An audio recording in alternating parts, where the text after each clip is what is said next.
Senate will come to order. Will the clerk please call the roll? Senators Baisley. Senator Baisley. Excused. Bridges. Excused. Buckner. Coleman. Cutter.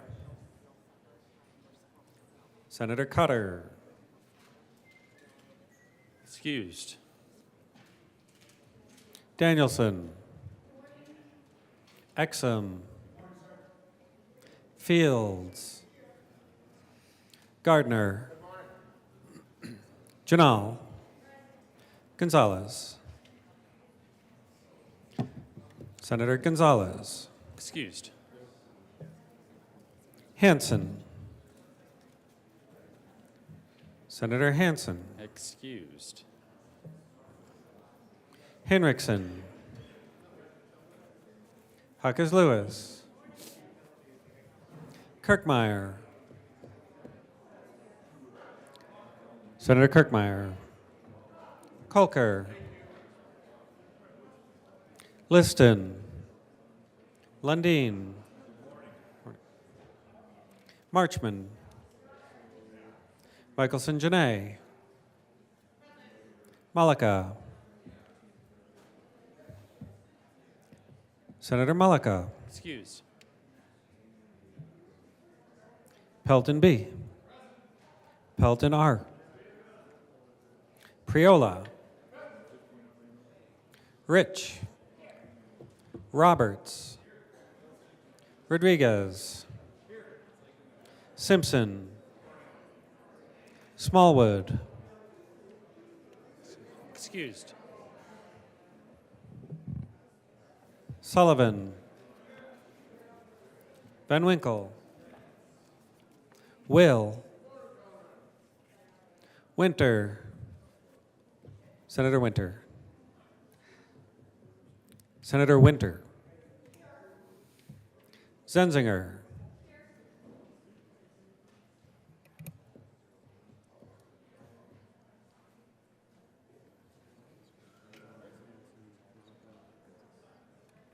Senator Gonzalez.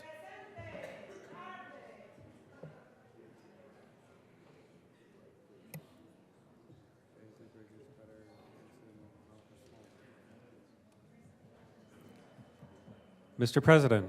Here.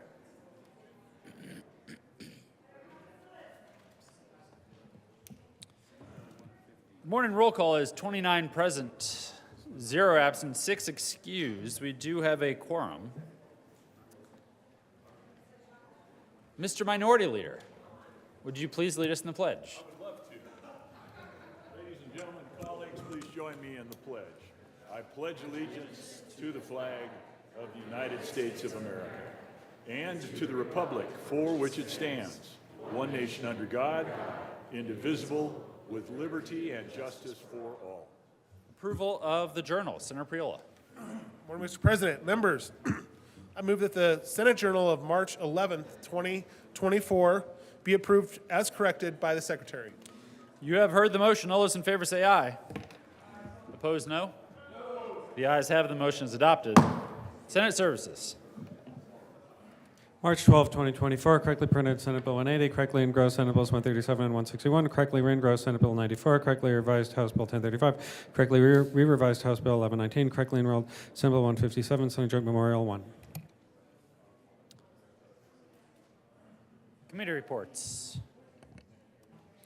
March 11, 2024, Mr. President, the Committee on Education has had under consideration and has had a hearing on the following appointments and recommends that the appointments be placed on the consent calendar and confirmed. Member of the Board of Trustees for Fort Lewis College, effective January 1, 2024, for terms expiring December 31, 2027. Meredith Maple of Durango, Colorado, to serve as a Republican, reappointed. March 11, 2024, Committee on Transportation and Energy, after consideration on the merits, the committee recommends following House Bill 1012 be amended as follows, and so amended be referred to the Committee of the Whole with favorable recommendation. Mr. Majority Leader. Thank you, Mr. President. I move that we proceed out of order for a moment of personal privilege. The motion is for the Senate to proceed out of order for a moment of personal privilege. All those in favor say aye. Aye. Opposed, no? The ayes have it, and the Senate will now proceed out of order for moments of personal privilege. Senator Buckner. Thank you, Mr. President. I am asking for a moment of personal privilege and would like for the women to meet me in the well to acknowledge Equal Pay Day. Moment of personal privilege granted.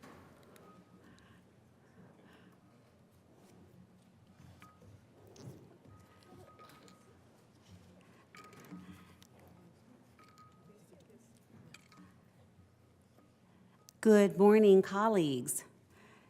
Today is Equal Pay Day, the day we highlight the fact that nationally, women overall, regardless of race and ethnicity, are paid less when compared to their male counterparts.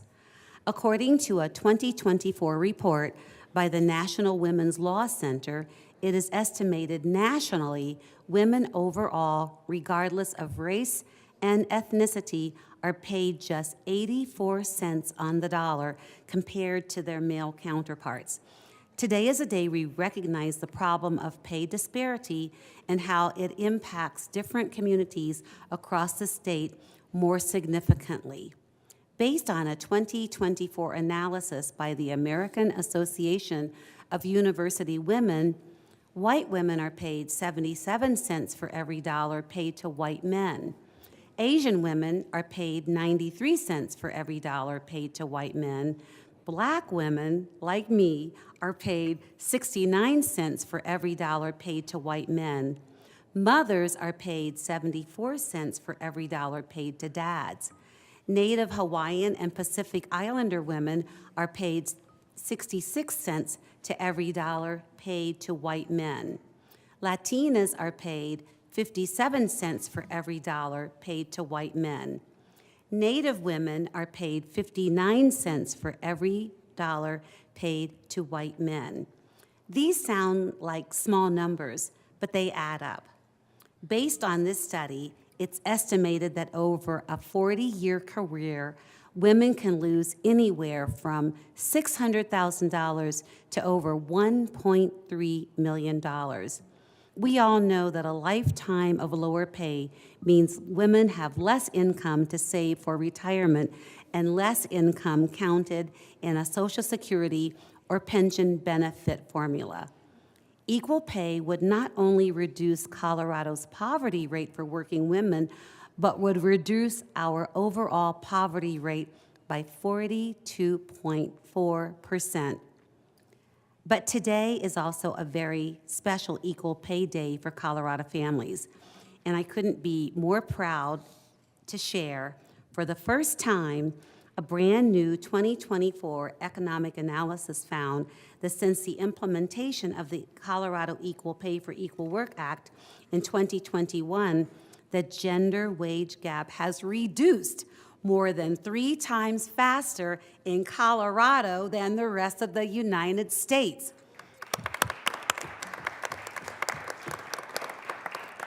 So this means that women working full-time in Colorado earn an average of almost $3,000 more per year than in 2021. This helps families cover the rising costs of housing, food, medicine, childcare, and education. So we are honored to continue to bring attention to the gender pay gap.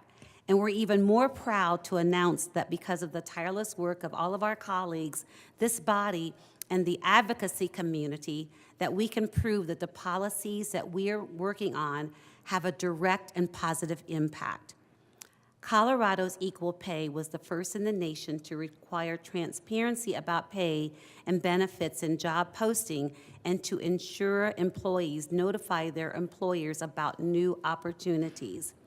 So with that being said, all of these women together standing for equal pay for equal work makes me really, really proud. Senator Winter. Thank you, Mr. President. I ask for a moment of personal privilege. Granted. The progress we have made in Colorado in closing the pay gap has shown how worthwhile working on these policies are. And we could not do that without great partners. And we have many members of the Women's Foundation here that have stood beside us, side to side, shoulder to shoulder, to ensure that we are closing the pay gap. And I want to thank them for being here.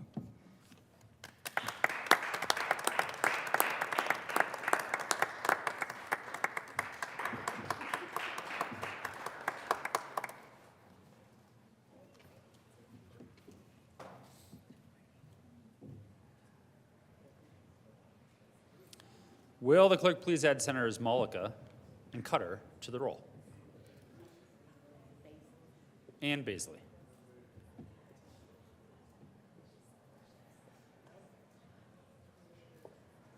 Committee reports. March 11, 2024, Committee on Judiciary. For consideration of the merits, the committee recommends the following. House Bill 1103 be referred to the Committee of the Whole with favorable recommendation. House Bill 1291 be referred to the Committee of the Whole with favorable recommendation.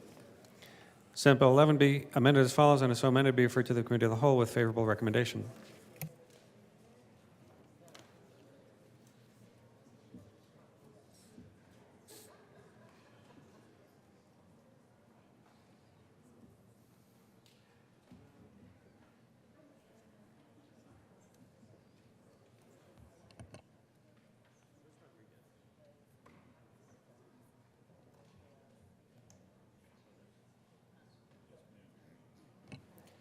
Third reading of bills. Consent calendar. Will the clerk please read the titles to all of the bills on the consent calendar? Senate Bill 161 by Senators Pelton R. and Marchman and Representatives Lukens and Soper concerning parks and wildlife products and in connection therewith modifying low-income senior and disabled veteran eligibility requirements for certain licenses, authorizing the Parks and Wildlife Commission to establish by rule a harvest permit surcharge, and establishing procedures for hearings conducted by the Commission for the denial, suspension, or revocation of a river outfitter license. Senate Bill 137 by Senators Simpson and Gonzalez and Representatives Martinez and Holtorf, considering the planting of uncertified potatoes and in connection therewith requiring that uncertified potato seed stock be tested and approved by the certifying authority of Colorado before planting. Mr. Majority Leader. Thank you, Mr. President. I move for passage for both the bills on third reading of bills, final passage consent calendar, which includes Senate Bills 161 and Senate Bill 137. Is there any discussion on any of the bills? Seeing none, the motion is the passage of all of the bills on the third reading of bills consent calendar. Are there any no votes? With a vote of 32 ayes, 0 no, 0 absent, 3 excused, Senate Bill 161 is passed. Co-sponsors. Senators Priola, Winter, Buckner, Fields, Michelson Janae, Exum, Will,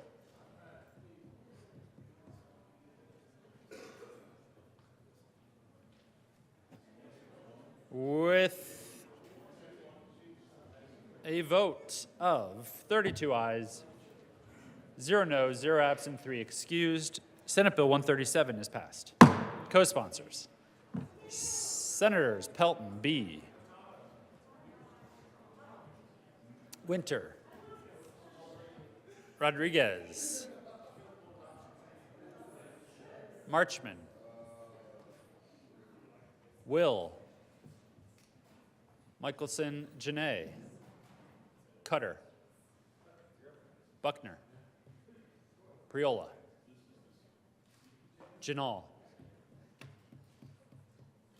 Kirkmeyer, Exum, Liston, Gardner, Minority Leader Lundin, Pelton R.,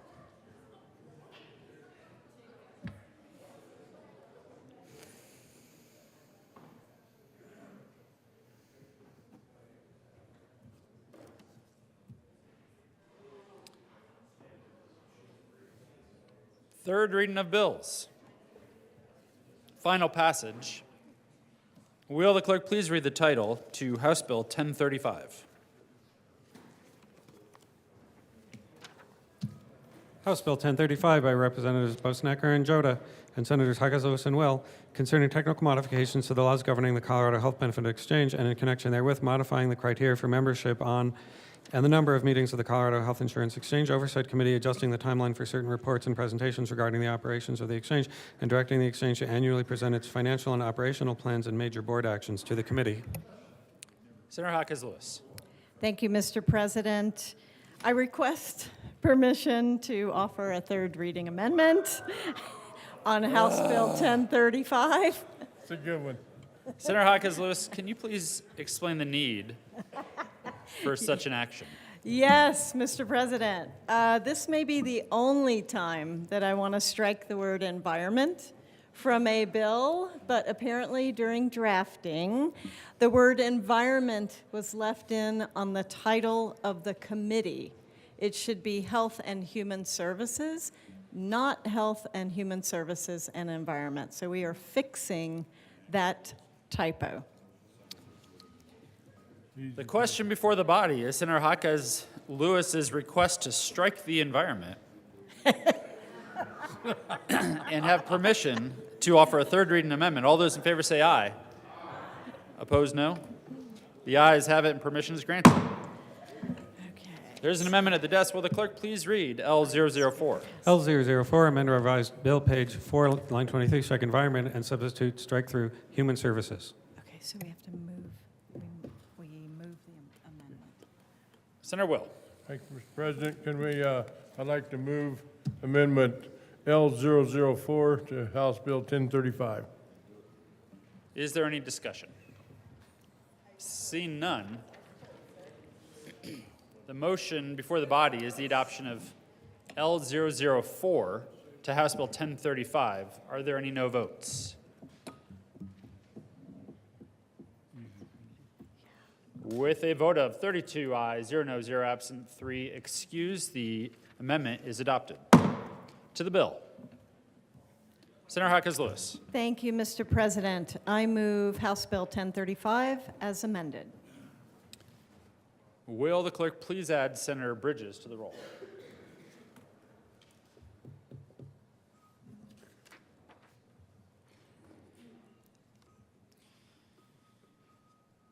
The motion before the body is the adoption of House Bill 1035. Are there any no votes? Senators Van Winkle.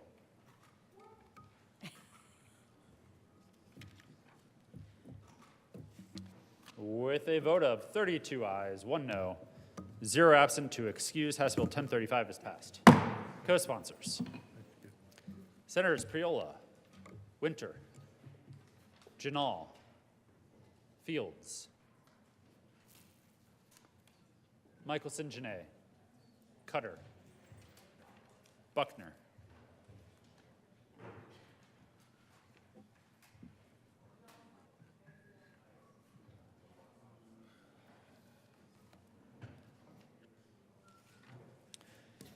General order, second reading of bills, consent calendar, Senator Henriksen. Thank you, Mr. President. I move the Senate resolve itself into the Committee of the Whole for consideration of general order, second reading of bills. Consent calendar. Consent calendar. You have heard the motion. All those in favor say aye. Opposed, no. The motion is adopted and the Senate will resolve itself into the Committee of the Whole for the consideration of the general order, second reading of bills, consent calendar, and Senator Henriksen will take the chair.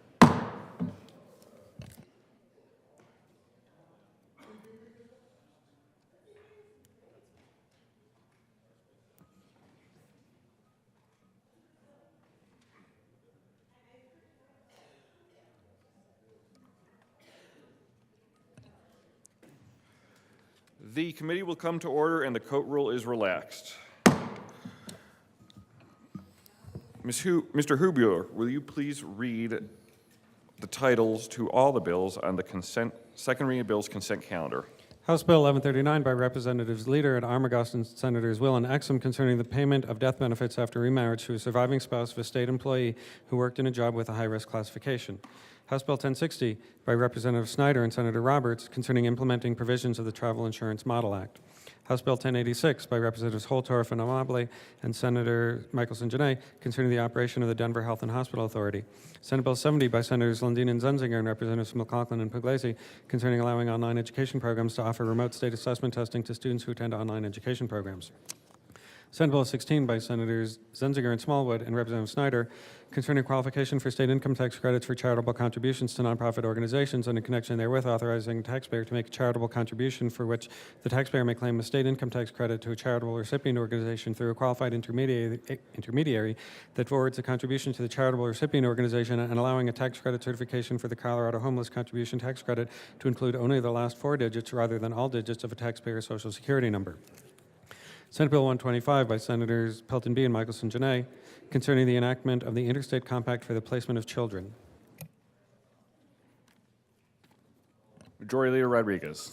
Thank you, Mr. Chair. I move for passage for all the bills on second reading of bills consent calendar, which includes, and the committee reports, House Bill 1139 and the Business, Labor, and Technology Report, House Bill 1060, House Bill 1086, House Bill 1155 and the Ag and Natural Resources Report, House Bill 70 and the Education Report and the Appropriations Report, House Bill 16, the Finance Report and the Appropriations Report, and House Bill 125 and the Health and Human Services Report. Is there any discussion on the committee reports? Seeing none, the motion is before the body is the adoption of all the committee reports on general order, second reading of bills, consent calendar. All those in favor say aye. All opposed, no. The ayes have it, and the committee reports are adopted. Is there any discussion on any of the bills on the consent calendar? The motion is the adoption of all the bills on general order, second reading of bills, consent calendar. All those in favor say aye. All those opposed, no. The ayes have it, and the bills are adopted. Majority Leader Rodriguez. Thank you, Mr. Chair. I move the committee rise and report. The motion is for the committee to rise and report. All those in favor say aye. Aye. All those opposed, no. The ayes have it, and the committee will rise and report.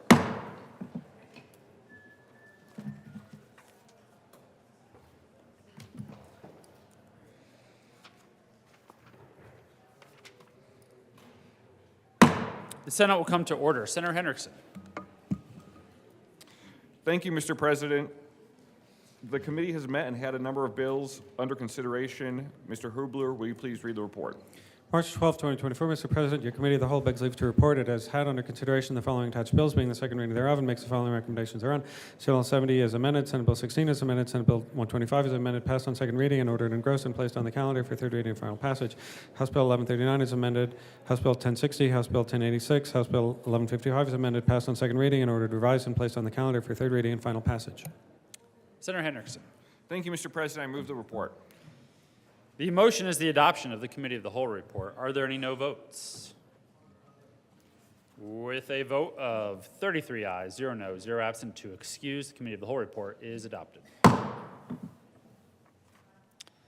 Senate Bill 70 is amended, Senate Bill 16 is amended, Senate Bill 125 is amended, passed on second reading and ordered engrossed and placed on the calendar for third reading and final passage. House Bill 1139 is amended, House Bill 1060, House Bill 1086, House Bill 1155 is amended, passed on second reading and order revised and placed on the calendar for third reading and final passage.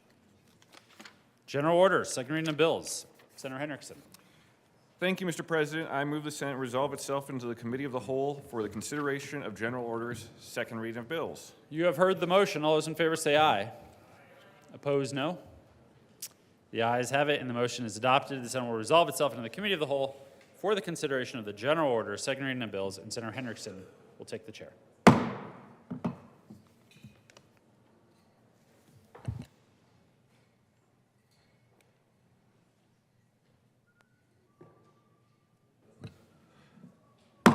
The committee will come to order and the court rule is relaxed. Mr. Hubler, will you please read the title to Senate Bill, Senate Concurrent Resolution 001?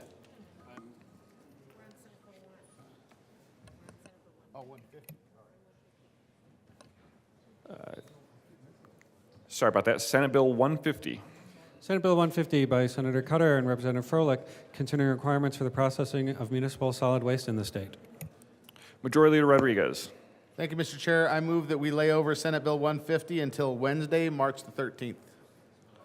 The motion is to lay over Senate Bill 150 until Wednesday, March 15th. All in favor say aye. Aye. All opposed, no. The ayes have it, and the bill is laid over. Mr. Hubler, will you now read the title to Senate Concurrent Resolution 001?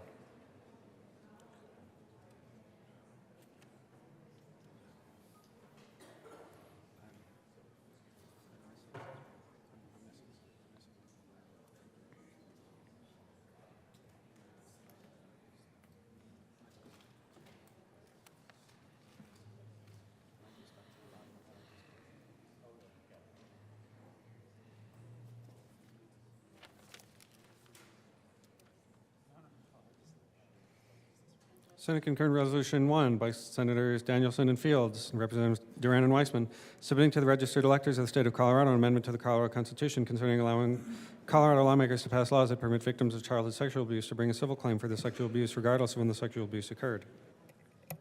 Majority Leader Rodriguez. Thank you, Mr. Chair. I move to lay over Senate Concurrent Resolution 1 till Thursday, March the 21st. The motion is to lay over Senate Concurrent Resolution 1 until Thursday, March 21st. All in favor say aye. Aye. All opposed, no.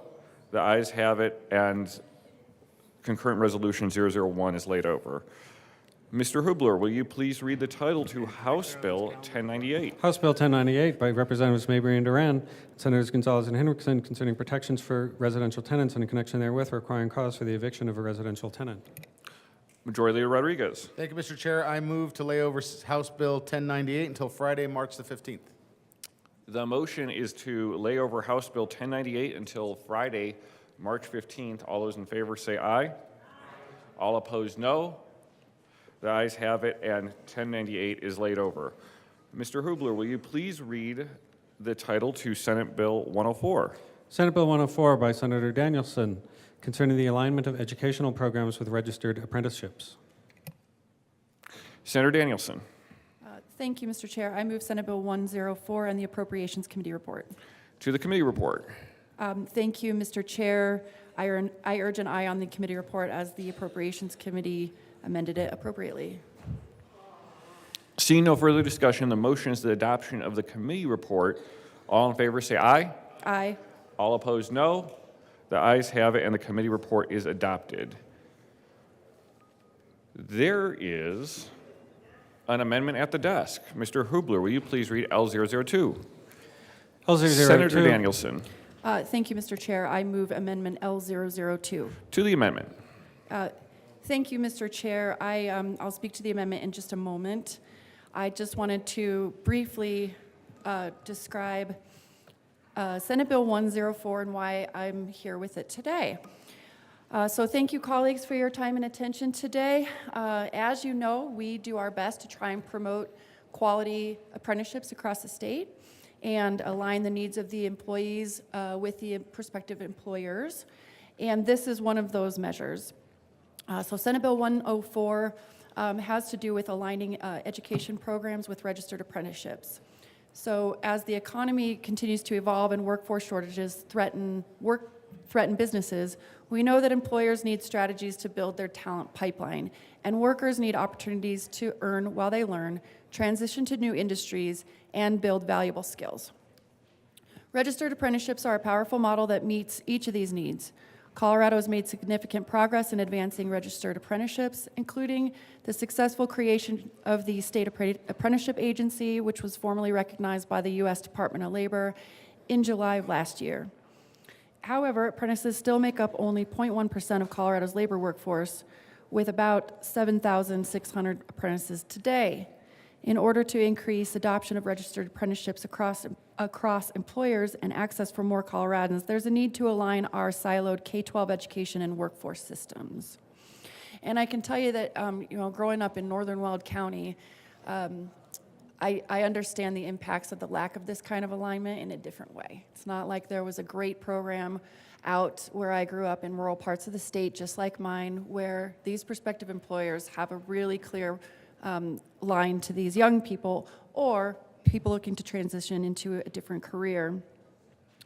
Expanding the pathways from high school to post-secondary opportunities like registered apprenticeships is essential for preparing students for success after high school. Through this alignment, more high school students will be able to connect their CTA experience and credits directly into a registered apprenticeship that will allow them to earn money, build skills, and ensure businesses get sustainable talent.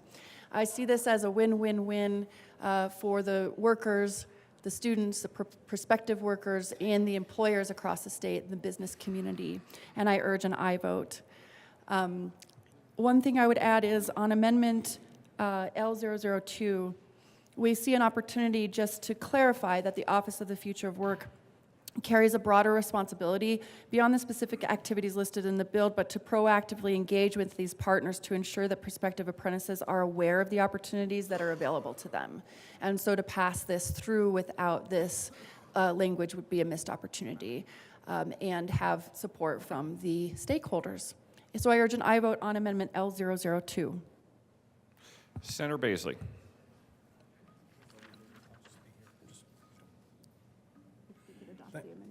Oh, do you want to speak to the amendment? Yes.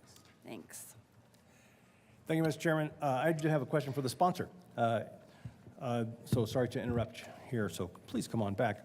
This tasks the Office of Future Work and higher education and so on. My question is, will this impact the fiscal note? Senator Danielson. Thank you, Mr. Chair, and thank you to my colleague. We don't believe, the department didn't believe that it would. But of course, I guess we'll have to see if something gets adjusted along the way. If so, it would be minimal, but when we discuss that as part of the amendment process, the department didn't feel that it would. But I can't say a clear yes or no. So if that's a fear, we should probably continue talking about that down the road and see how things evolve. Seeing no further discussion on the amendment, the motion is the adoption of Amendment L002. All those in favor say aye. All those opposed? The ayes have it, and L002 is adopted. To the bill, Senator Danielson, and then.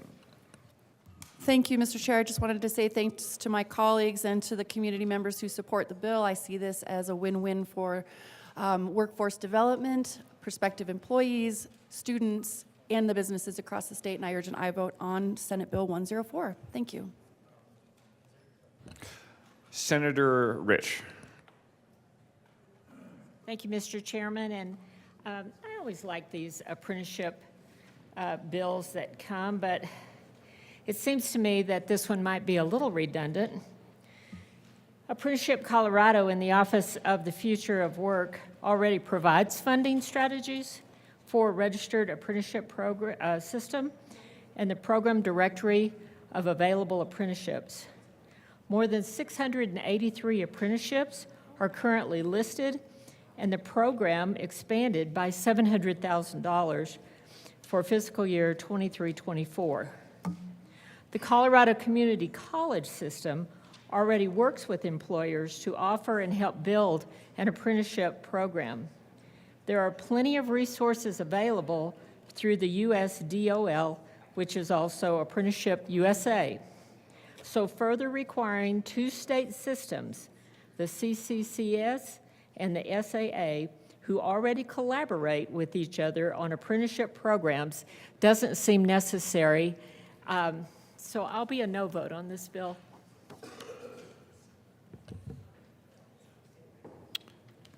Minority Leader Lundin. Thank you very much, Mr. Chair.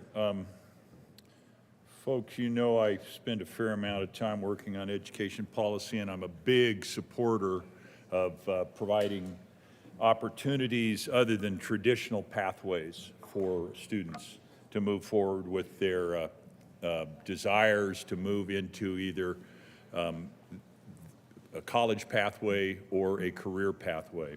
And so providing openings and opportunities to get academic credit for or life experience from an apprenticeship program, an internship program, something of that nature is something I'm generally very, very supportive of. My concern with 160 and my opposition to 160 is rooted in the fact that I think this has the opposite effect. It's going to create a narrower funnel point, I believe, by creating this state apprenticeship agency in coordination with the Career and Technical Education Division of the community college system, and it has to align then again, or align with the high school career and technical education system. But it creates a new advisory board that you have to walk through the process. You've got to get a program that to you as a student, to you as a parent guiding your child might think is a good pathway. It has to have the imprimatur of the state. It has to say this is acceptable to do that. And it goes beyond the state, quite frankly. It goes to the federal government as well, the Department of Labor.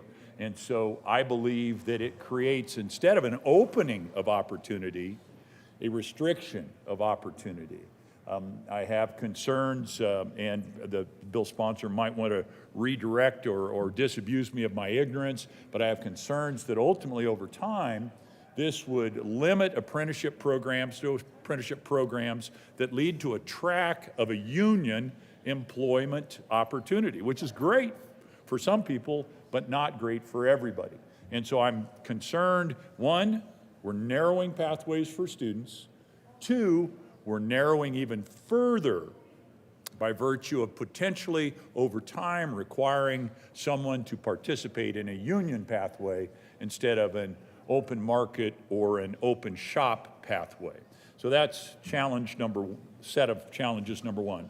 Second reason to oppose this, there's this concept in life that as you make things more and more complicated, you make things more and more likely to fail. And I think this creates three moving parts that all must intersect with regard to this apprenticeship program. So you've got to get three government groups all moving in the same direction at the same time in the same way to allow a student to move forward. And I think that creates challenge and difficulty. Think about it. How many of you have ever been frustrated by a big government-regulated utility or a big government operation? We tend to call them bureaucracies.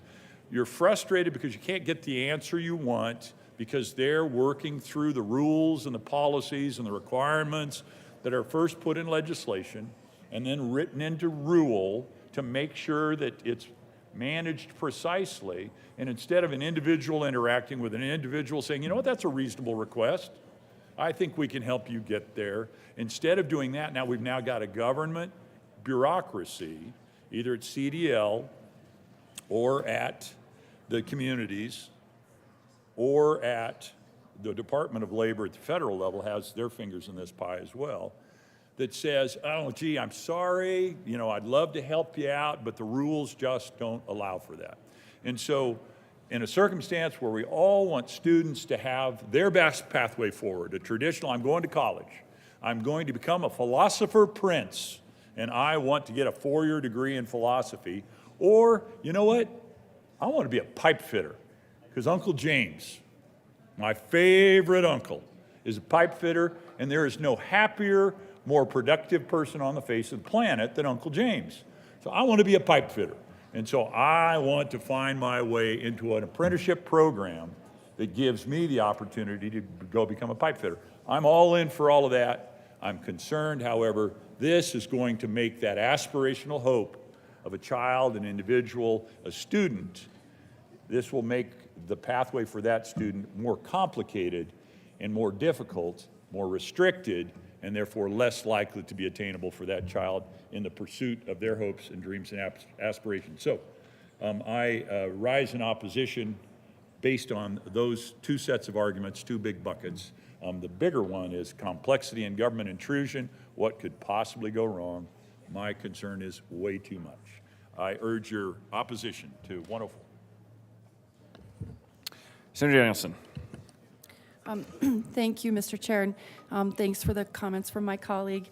I understand your concerns. I just don't share them on this particular issue. Again, I think my background growing up in northern Weld County, I rely on some of those experiences when we're talking through things like this, where in the rural parts of this state especially, and I can only speak to my experience, but it isn't always a primary destination for potential employers to come out into these parts of the state that are less traveled by, lesser known. And I feel like kids suffer from that. Our options are more limited than those students who might have a more ready access to the types of apprenticeships and job opportunities, career opportunities that are here in the Denver metro area. It doesn't make those kids any less fortunate in terms of where they might end up. I'm sure we saw what we could seek out. But when the state has an opportunity to step up and meet the needs of these students, we should do that. It's not going to take away from any other opportunity. We are funding the position. We are giving the department the resources that it needs to follow through with the commitments that we're making with the idea of this bill. To make sure that businesses are able to connect with prospective employers, to make sure that businesses are able to connect with the talent that they need to run their business the way that they see fit.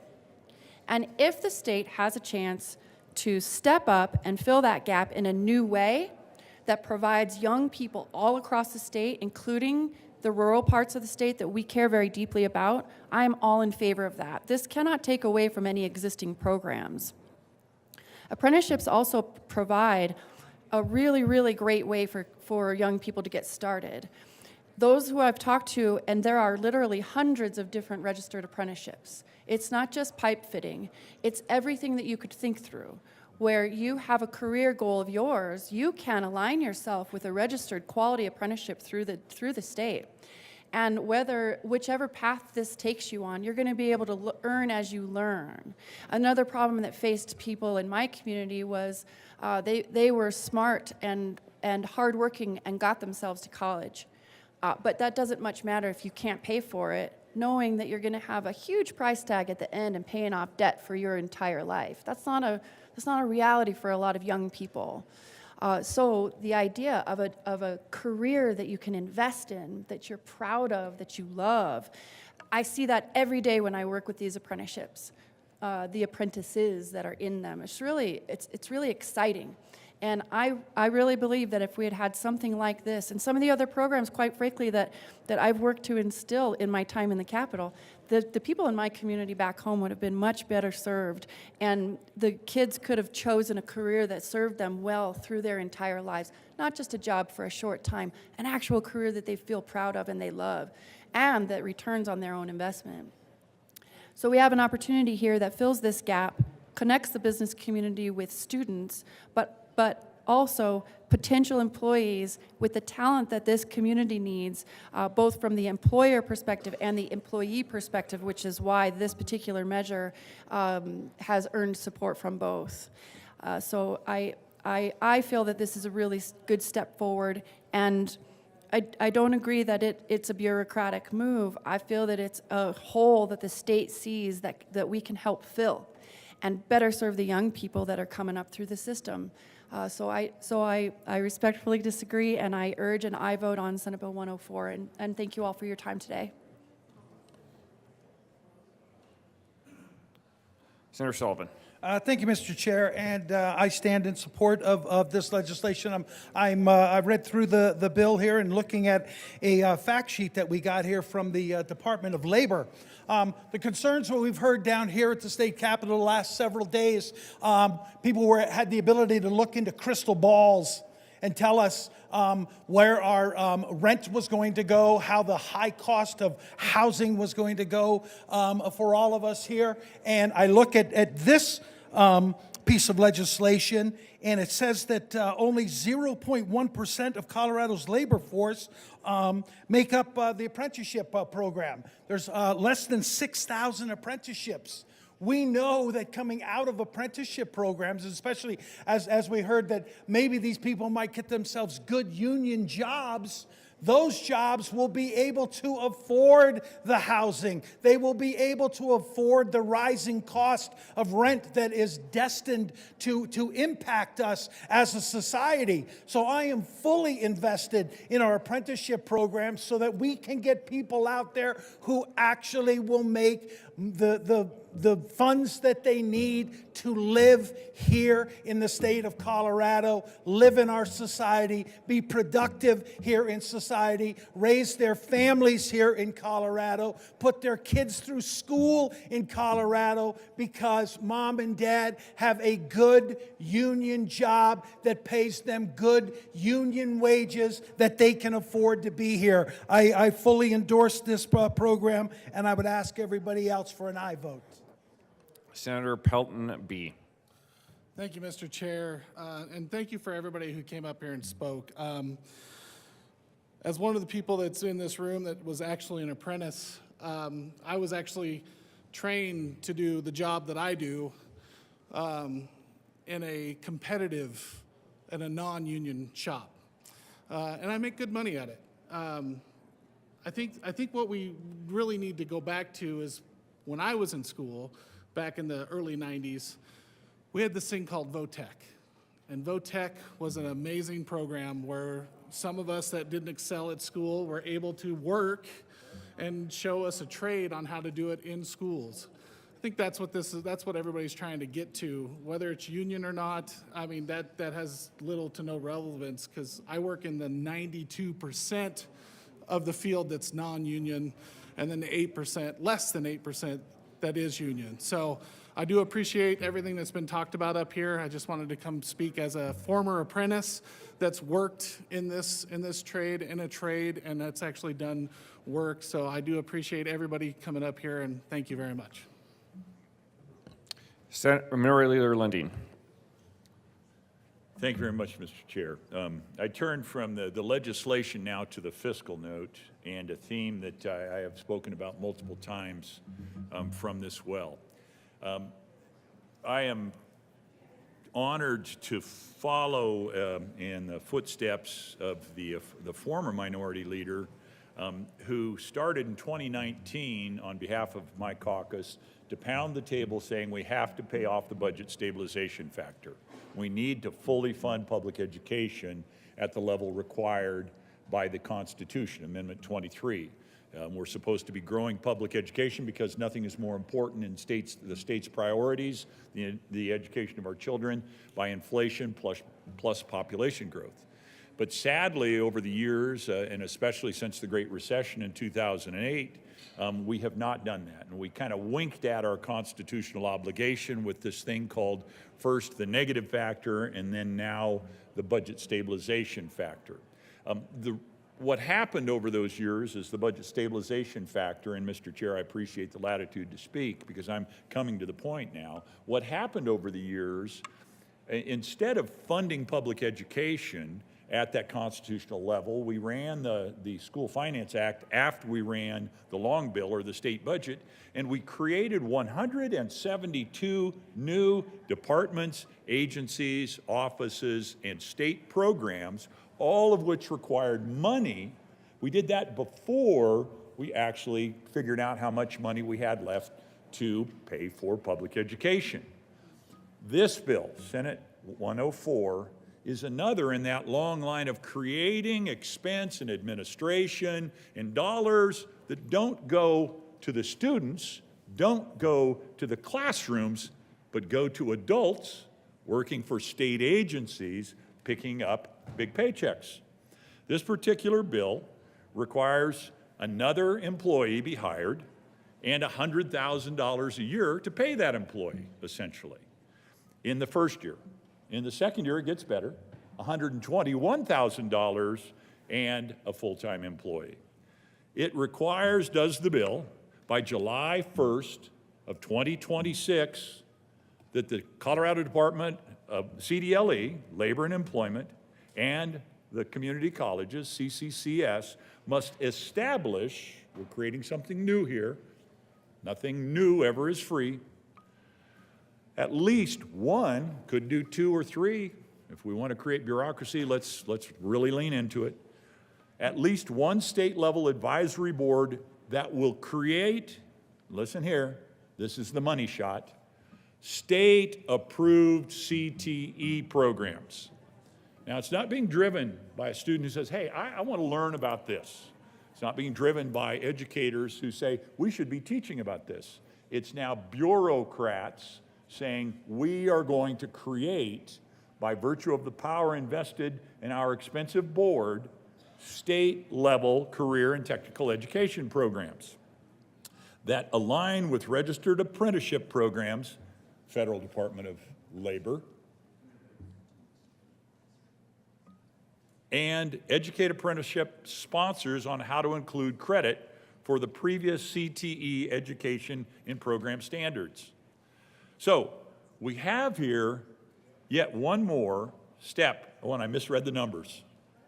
It's not 100,000 in the first year.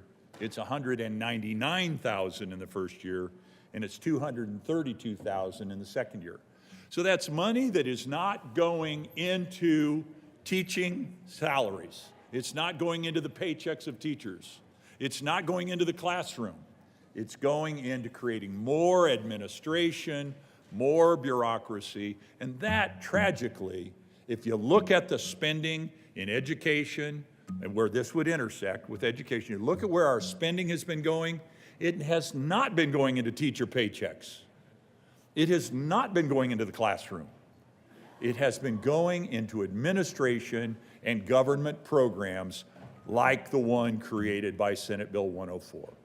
So if you care about putting money in teachers' paychecks, let's take our money, the limited resources we have available, meet job one, priority one, fully fund public education. And then, after we've done that, if we have money left over, let's create some shiny new objects, some cool bells, some awesome whistles, like what Senate Bill 104 would create. As for me, this year's $200,000, not in 104, in public education. As for me, next year, $232,000 in public education, not in bureaucratic salaries as created by Senate Bill 104. I urge your opposition to Senate Bill 104. Please join me, and let's stop this in its tracks now. Thank you, Mr. Chair. Seeing no further discussion, the motion is the adoption of Senate Bill 104. All in favor say aye. Aye. All opposed, no.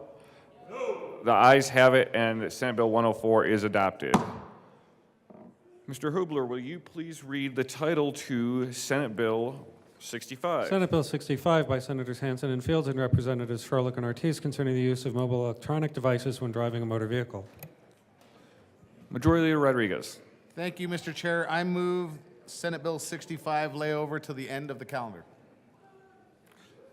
The motion is for Senate Bill 65 to lay over to the end of the calendar. All in favor say aye. Aye. All opposed, no.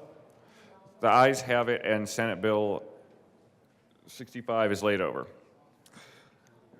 Mr. Hubler, will you please read the title to Senate Bill 44? Senate Bill 44 by Senators Kolker and Hansen and Representatives Hamrick and Kipp concerning the creation of a refundable income tax credit for qualifying Public Employees Retirement Association retirees. Senator Kolker.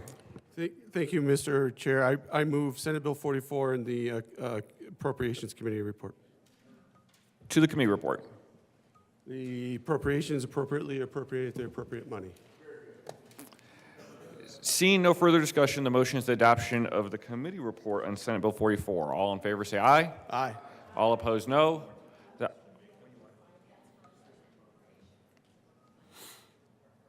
We're going to back this up a little bit. How about the Finance Committee report? Okay. Thank you. Senator Kolker. Thank you, Mr. Chair. I also move the committee report to the Finance Committee. To the Finance Committee report. In the Finance Committee report, we just did a couple of changes on defining association, federal adjusted income, and I move for an aye vote. The motion is the adoption of the Finance Committee report. All in favor say aye. Aye. All opposed, no. The ayes have it. The committee report is adopted. Is there any further discussion on the Appropriations Committee report? Seeing none, the motion is the adoption of the Appropriations Committee report. All in favor say aye. Aye. All opposed, no. The ayes have it. The Appropriations Committee report is adopted. To the bill. Senator Kolker. Thank you, Mr. Chair. Colleagues, this bill is a bill that's coming from our Pension Review Commission interim committee that we have in the off session, in the interim. It's a bill responding to the needs and requests from thousands of para-retirees. Para-retirees have been getting a 1% cost of living adjustment. Those that are on fixed incomes are getting less than what they were promised in retirement early due to the basically shortfalls in para.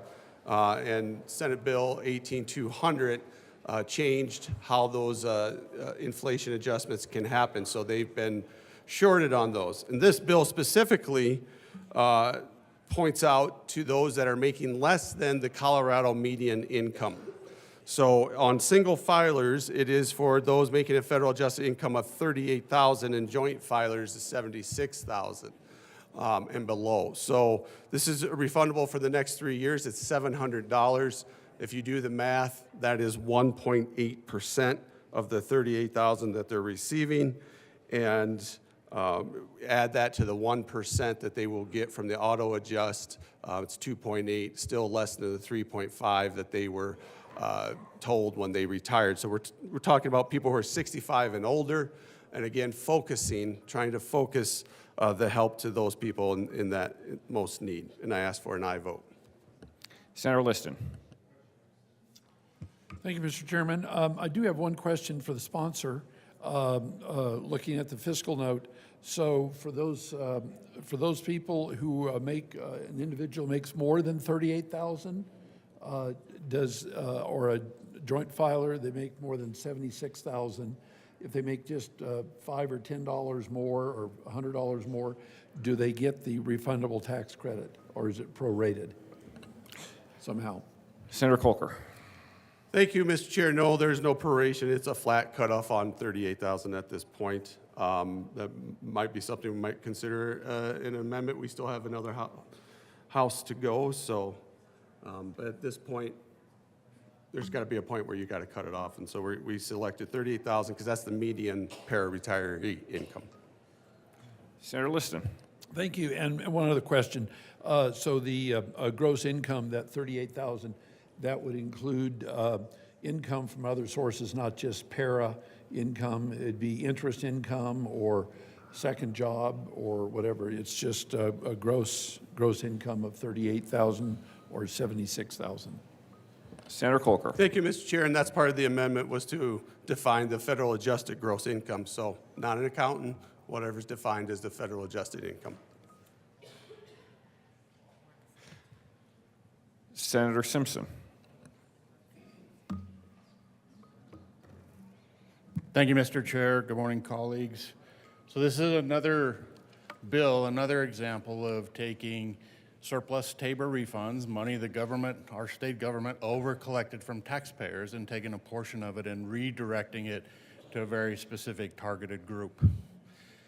This really is an effort of taking money from very deserving and needing families in Colorado that paid into taxes and redirecting it to another group of needy individual specific taxpayers. And I think that's poor public policy on our part.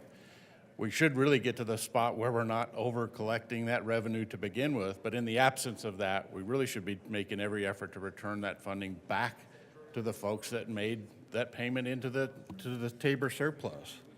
The fiscal note identifies $9 million in this fiscal year, 23-24, $18.3 million in the following year, 24-25, and another $9.3 million in 25-26. Again, that's revenue. That's taxed. That's taxes that the state has overcollected that really should be redistributed back to the folks that contributed it. I heard the bill in Finance Committee a couple of weeks ago. Appreciate what we're trying to accomplish, but again, I would highlight it as we're really taking money from very needing and deserving families, hardworking Coloradans, and redirecting it to a very specific group of individuals. I rise in opposition to Senate Bill 44. Senator Gardner.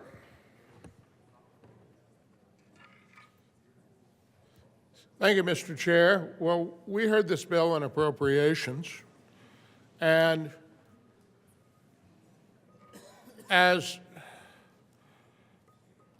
the senator from Alamosa notes, it's being funded by Tabor refund money. Now, the case to be made for this tax credit for para-retirees 65 and older who have an annual gross income of no more than $38,000, which is 275% above federal poverty guidelines, which, you know, you can argue about federal poverty guidelines and are they really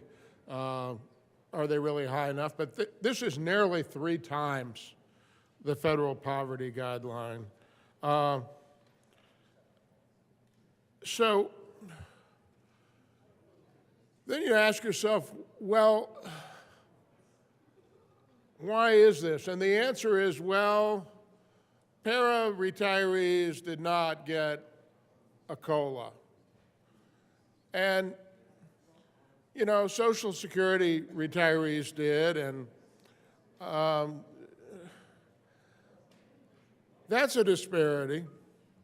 But I've seen that disparity operate in the other direction in my time here, where para-retirees were doing better than federal retirees, or federal Social Security retirees. And then you say, well, is this coming out of general fund? No, it's coming out of Tabor refunds.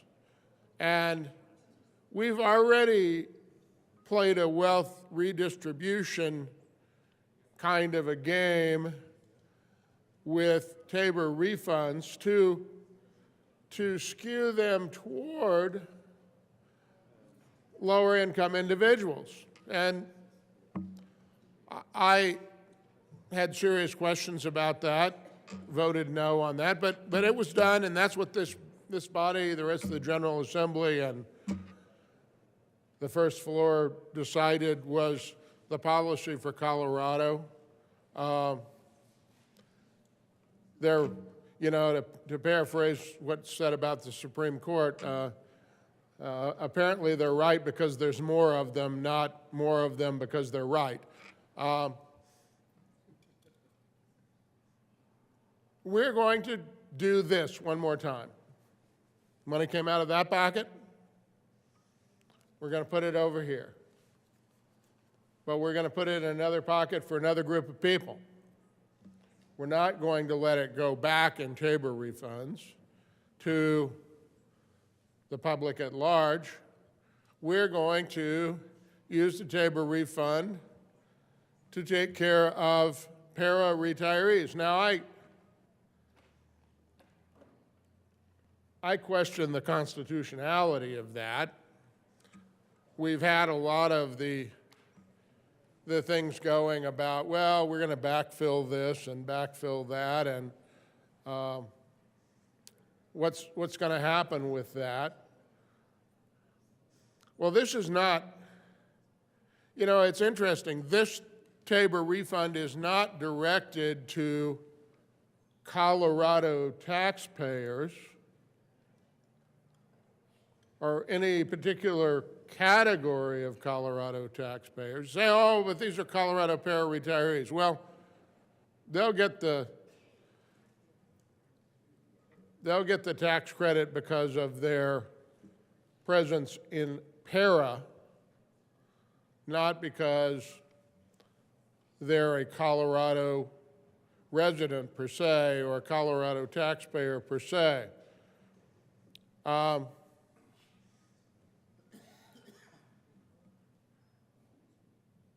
We're not handing this refund back to the taxpayers. We're handing it to retired state employees.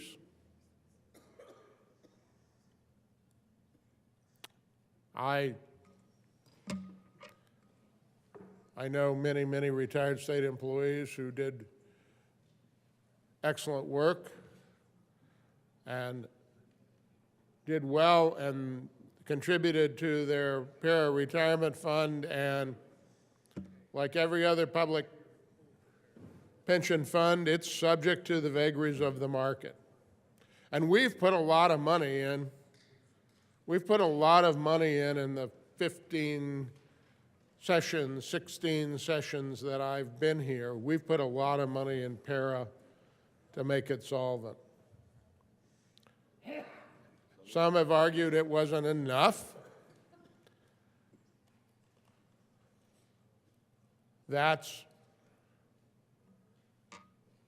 one of the vagaries of public retirement systems. Now we're not going to put general fund money into this. We're going to reach over, take money out of one person's pocket, put it in another person's pocket, because that person's more deserving. Why are they more deserving? Why are they more deserving? Because the General Assembly decided they're more deserving. But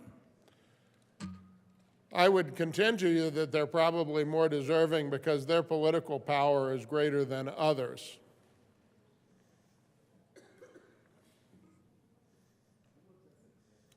Again, I understand this is a compelling case, but just remember, you're going to feel really good when you vote yes for this, but you shouldn't.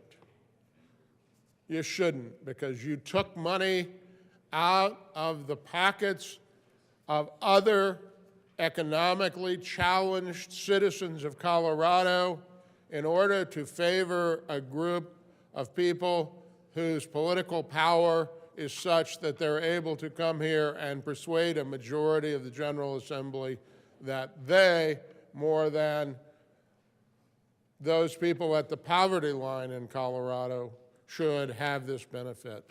I urge a no vote. Mr. Minority Leader. Thank you very much, Mr. President Pro Chair Tim. It's always good to see you in the chair. I almost feel like I need some sort of a trumpet fanfare. A Tabor alert. We need to create some sort of acknowledgement for the tax-paying citizenry of Colorado. A Tabor alert, Tabor alert, Tabor alert. I don't know. I'm going to have to work on that. It doesn't seem to be resonating. But this bill, absolutely, as you have heard, is a big Tabor alert. $9 million year one, $18.3 million year two, $9 million year three, all out of the people's savings account, the taxpayer Bill of Rights refund money pool. That's money that's owed back to the people of Colorado. It's in their savings account. And here we're saying, people of Colorado, Senate Bill 44 is going to take money out of your savings account on your behalf, whether you want it done or not. And, you know, the pensioners, the retirees who've worked diligently in state government or the schools of Colorado, we look out for those pensioners constantly. And in fact, the cost of living increases since 2020 have been substantial. I mean, we all went through massive challenges in 2008, economic reset for the entire world. Then we went through another set of challenges, COVID, 20, 21, 22. But since 2020, the increases in inflation have resulted in larger COLA increases. In 2020, there was 1.76, doesn't seem like much, but back in 2020, we were suffering off the edge of deflation. So 1.7 against a deflationary environment's a net gain, meaningful. In 2021, 1.3, kind of the same environment, deep into the COVID recession at that point. In 2022, things started to move. Let's catch up. 5.9%. Wow. Interest rates at that point were zero, fundamentally 0.025 was the Fed rate. In 22, that was 5.9 in 22. In 23, hang on to your hats, folks, an 8.7% COLA adjustment for the pensioners in para. So those movements, and thanks to able advocacy by a very, very powerful political force, the retired pensioners of the state of Colorado in the PARA program, their rates of increase have kept up with inflation. And here we're going to reach back, we're going to reach into the people's savings account, the Tabor refund money that should be going back to the people of Colorado, should never have been taken from them in the first place based on the Taxpayer Bill of Rights, but it has been taken, so we hold it in trust. And with Senate Bill 44, we violate that trust and we distribute it, picking winners and making losers. That's a challenge. Now, we've already got $225 million that is going to come out of the general fund to go to PARA to keep things on track with the budget deal that was struck, to keep PARA on track, because we care about PARA. We care about the pensioners of PARA. But we also care about the people of Colorado who are having a hard time making it. The basic staples of life, eggs, bread, have doubled since COVID. The things people have to have in order to survive have doubled. And that's all the people of Colorado, not just the people picking up a PARA check. So to reach into their savings account and say we're going to redistribute that money or distribute that money to somebody else is picking winners, and I would say making losers. Now, that's for the outside the building. That's for the people of Colorado. Tabor alert, Tabor alert, Tabor alert, be aware. But for our inside the building conversation, we got a budget problem, folks. We're running bills through here with $6 million. This one has a $9 million first year, $18 million second year budget impact, and we haven't even figured out how to close the budget yet. JBC is still working on trying to figure out. There is a concern that the higher education system, and there is nothing, in my opinion, more important than education, job one for the state, K-12 and higher ed, that's job one. And then you can start doing other things if you have money after that. There is concern that the higher education system of Colorado is going to need about $110 million, and the budget figure being discussed right now is $34 million. That's a significant shortfall. That's an $85 million shortfall. And yet we're running bills through here that are eating that money that should be going to higher ed. This one's taking money from the Taxpayer Bill of Rights refund in order to try and balance out the requirements of funding for Senate Bill 44. You got 4 good reasons. We're already committed $225 million into PARA to keep it on track. The fact we should not be picking winners and losers, and in fact, the COLA adjustments that have been happening for PARA are demonstrably keeping up with inflation, and the costs of life for the balance of the people of Colorado who don't necessarily have a COLA adjustment built into their lives are falling behind. There's a budget-breaking element of this, as well as other bills that are being run through here. And fourth issue, 4 reasons to vote no. Fourth reason is we shouldn't be reaching into the people's savings account, the Taxpayer Bill of Rights piggy bank. We have no business doing that for special, politically motivated legislative purposes. Do we love and support the pensioners of PARA? Of course we do.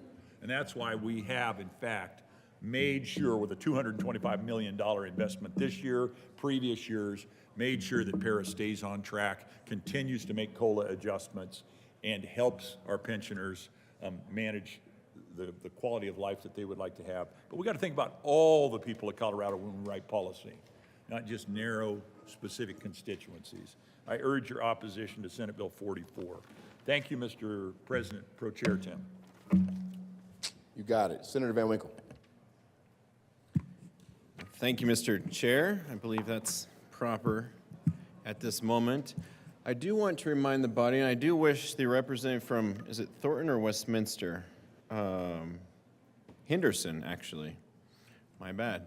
I wish the representative, or the senator from Henderson was here for this debate, because we were very engaged many years ago when Senate Bill 200 together was going through the process. And I think a bit of history does need to be laid out here, so it's clear to the body and the listening audience and hardworking taxpayers of Colorado.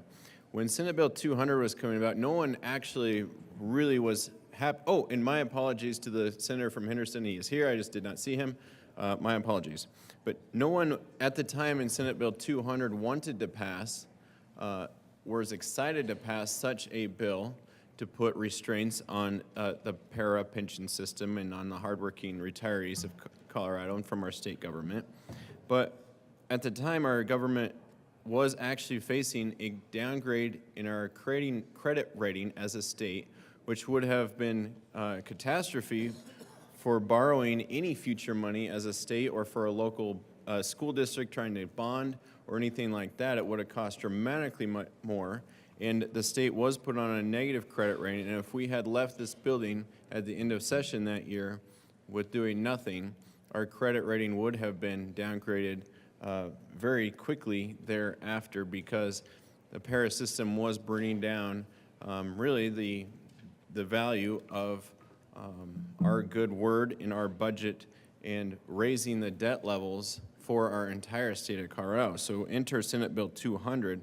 Prior to Senate Bill 200, the average taxpayer through general fund had not contributed a single dime to para. Now, prior to Senate Bill 200, that was actually seen as kind of a sacrilegious. The average taxpayer, of course, pays in their taxes to state government, and that tax goes to the government department, which hires the person, and that goes to the paychecks. And those paychecks, of course, go partially from the employee and partially from the department to pay for the pension of their own, for their own retirement. But there was a justified reason for many years throughout the history of Colorado that the general fund itself shall not be put directly towards para. Now, it was in such dire straits that, of course, there had to be a sacrifice made on all sides in order to rein in that pension system, to stabilize it and put it on that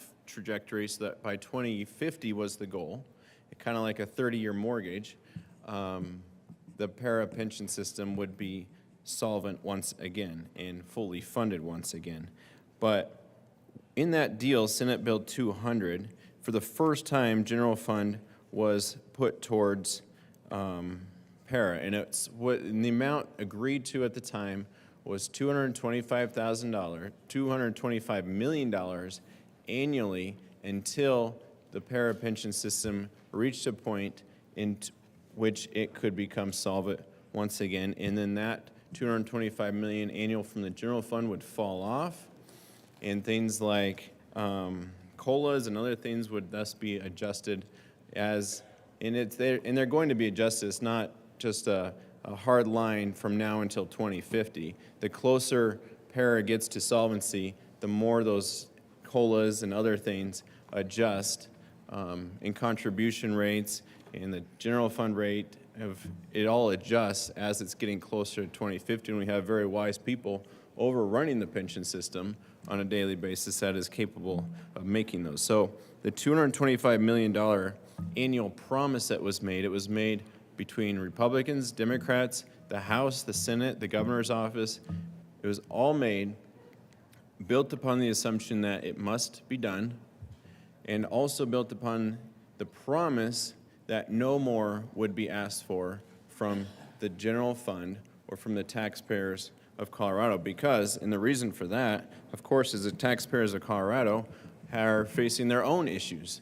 The taxpayers of Colorado are facing their own inflation, and there are many senior citizens that may not have worked for the state of Colorado, but they did have long, fruitful careers that now are having trouble trying to find a way to make ends meet in their retirement. And as they approach retirement, many thought they were going to retire at age 64 or 67, and they in fact are still working or taking on a second job somewhere else after their career has concluded. So for this bill to come forward now, and I think there may be disagreement on this issue, but I remember when Senate Bill 200 passed, it was, okay, we'll do $225 million a year. That will be enough to get para on trajectory to solvency by 2050. We'll do that. And that is something I have stood by, if you recall, during the COVID years, that the Joint Budget Committee, actually with very little, in fact, I would say and argue, no influence whatsoever from either the House, Senate, or Governor's office, the Joint Budget Committee withheld that $225, and we since have repaid that as a body. That's something I've been very supportive of, and the sponsor of this bill before us today has been integral in that work, making sure that that $225 million plus the interest that it would have earned, plus the investment that it would have earned, has been paid back to Para, so that we're again back on that trajectory to solvency by 2050.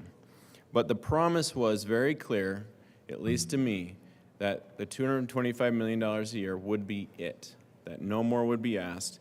And when Paris started getting more solvent, that money would actually be reduced.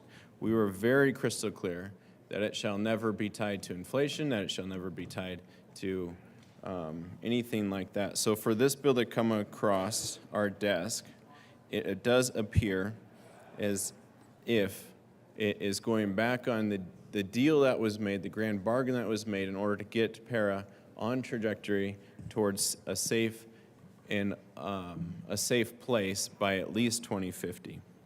Now, I will also remind the body that the reason the COLAs were wound down so much is actually because when you compare Para to other pension systems like the fire and police pension, the COLAs in Para had gotten far above and ahead of the fire and police. So for them to be drawn back in, it was actually bringing them much more in line with the other pension systems of the state of Colorado, specifically, if I recall, to the fire and police pension. So to come back and now do this again, it's in a sense ignoring our retired policemen and firefighters who have been receiving reasonable COLAs, and instead, like was said by the good senator from El Paso County, picking in winners and losers. If we need to go back into Senate Bill 200 and look at that, I would hate to reopen that because it was such a grand bargain that was made, but this essentially is we're taking pieces now every single year from Senate Bill 200 and saying, well, you know, this isn't really popular with this group and this wasn't really popular with that group. The time it passed, I remember I was in the House at the time, they opened the machine to vote and said, okay, members, time to vote. And the machine stayed open for like 5 or 10 minutes because like half the body was scared to cast a vote because they knew it was unpopular, but also knew that it was their duty as duly elected officials to oversee the budget of the state of Colorado. And so to reopen or to start chipping away at that here and there is something that does worry me, and I hope that, and of course, I haven't touched on it yet, but the fact that we're taking away from the taxpayer Bill of Rights refunds, I find it extremely egregious because, like I said, the taxpayers of Colorado, they are hardworking, they are trying to find ways to make their own ends meet, and now we're taking money away from the taxpayers of Colorado and giving it to a specific group. We're actually taking it away, and that's a double hit, I suppose, to our police and firefighters who have been who have faced much more reasonable COLA increases when compared over a period of time with our para retirees. So hopefully that is helpful, and hopefully Senate Bill 200 is one that we all stand by and one that we all can agree to not chip away at as the good folks and the hard-working financial officers over at para are doing their job on a daily basis to make sure that we remain on that trajectory to solvency in para by 2050. And for the good of all retirees and for the good of the state of Colorado, that is something we need to stand by. So I urge a no vote for this, for those chief reasons, thinking that it chips away at 200, just for all the reasons I just laid out. Thank you, Mr. Chair. Senator Gardner. Thank you, Mr. Chair. Well, I want to issue a warning for those of you who are going to be here next year. This bill creates this tax credit, which for a full budget year 24-25 is $18 million, 18 and some change. In the current year, 23-24, that, you know, this is going to be a tax credit for coming tax returns. It's $9 million. And then when you get to the out year, 25 and 26, it's $9 million again. So $36.5 million. Now, the bill says, and I think I've got the right version,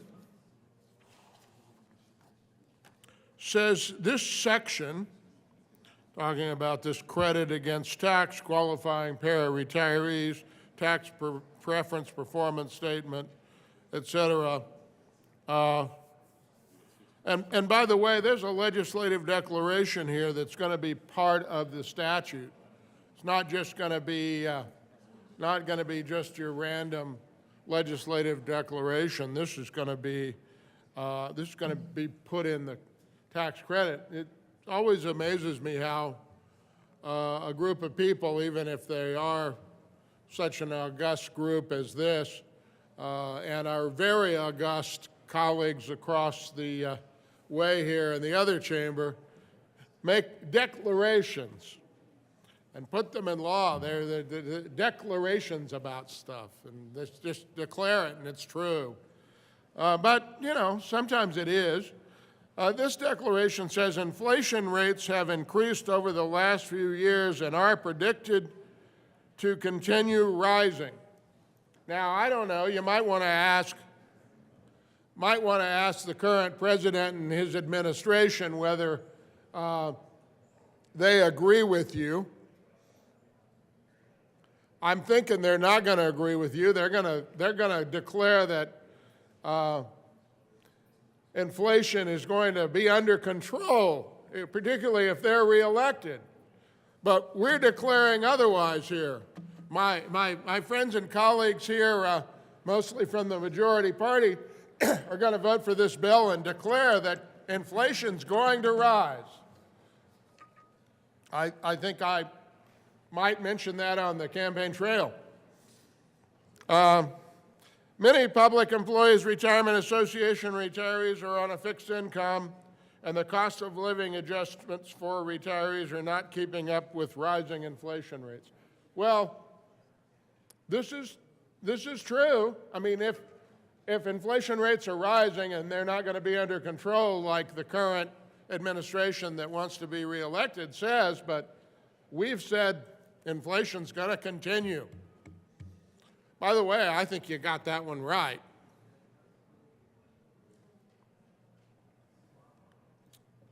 So then we declare that in accordance with Section 3921-3041, which requires each bill that creates a new tax expenditure to include a tax preference performance statement as part of a statutory legislative declaration. We could ignore that, by the way, but because we're the General Assembly and we can't be bound by any other statute from the General Assembly. But the General Assembly hereby finds and declares that the purpose of the tax expenditure created in this section is to provide tax relief for certain public employees, retirement association retirees. That's what it is. It's tax relief for a particular group of people. Not other retirees on fixed income, not disability retirees on a fixed income, not many and several other groups that are on fixed incomes.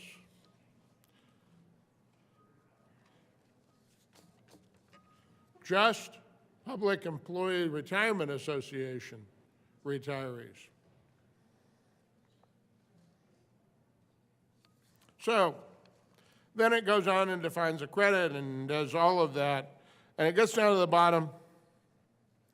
And by the way, this is a refundable tax credit. So really the tax system here is nothing more than a mechanism for writing a check for $700 to a particular category of people. Functionally,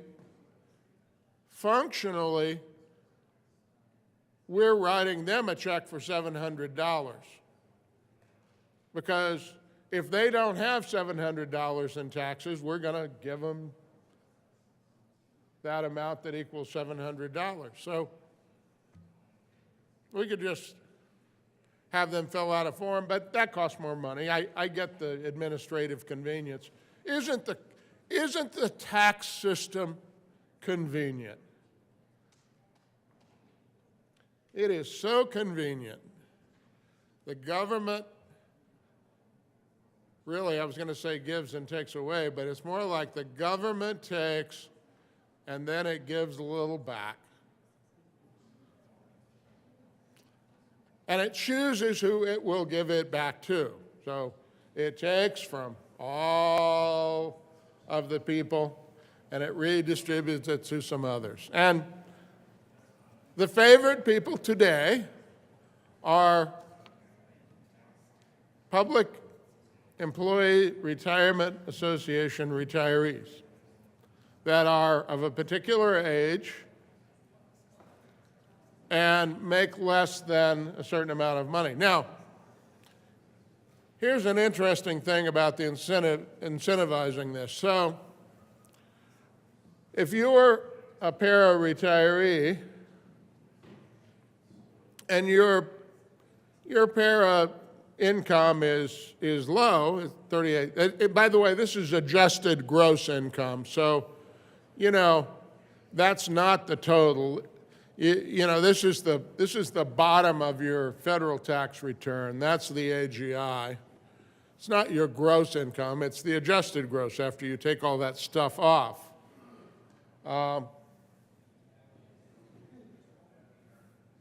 But if you're one of these people and you say, you know, I'm in pretty good health and I don't want to be cooped up in the house. I need to get out and about. I need to be active. I'm going to be a greeter at a local grocery or big box or other kind of store. Or I'm going to be a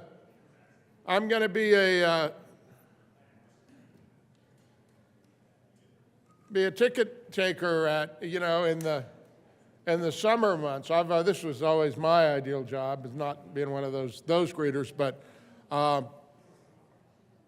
once visited Disney World and there were these guys that I thought were rather old at the time, but that was 15 years ago.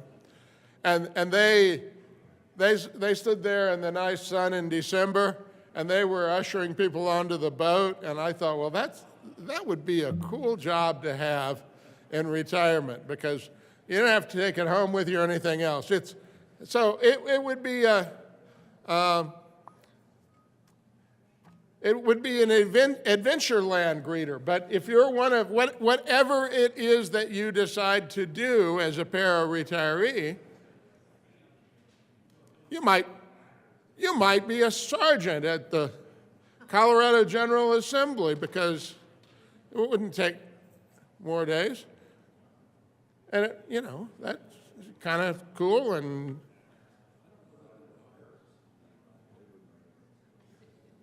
well, you know, there have been legislators who came back to be receptionists and other things in my experience.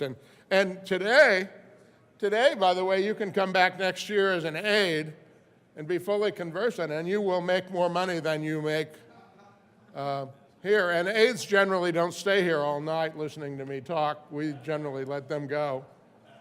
But if you're one of those people, if you've decided as a para-retiree that you would increase your income, you're not going to get $700.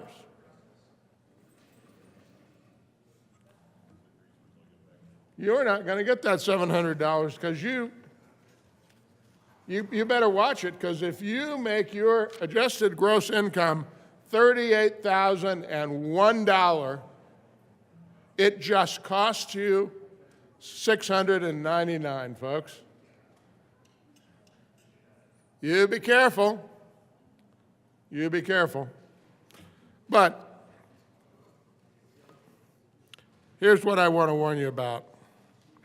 It says this section, this qualifying tax credit, refundable tax credit, is repealed effective December 31, 2035. So next year, let me do my 2035.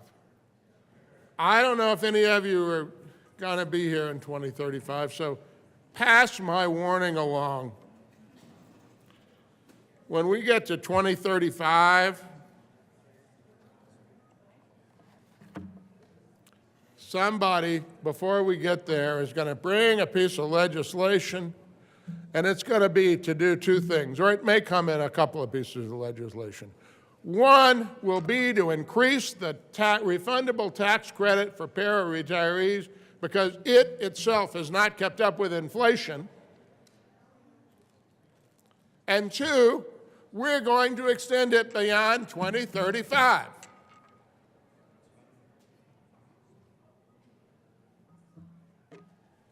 Now, I expect to be in 2035 very far away from here, no matter what happens in November. I will be far, far away from here, but I do read the newspapers, and will read them till I'm gone.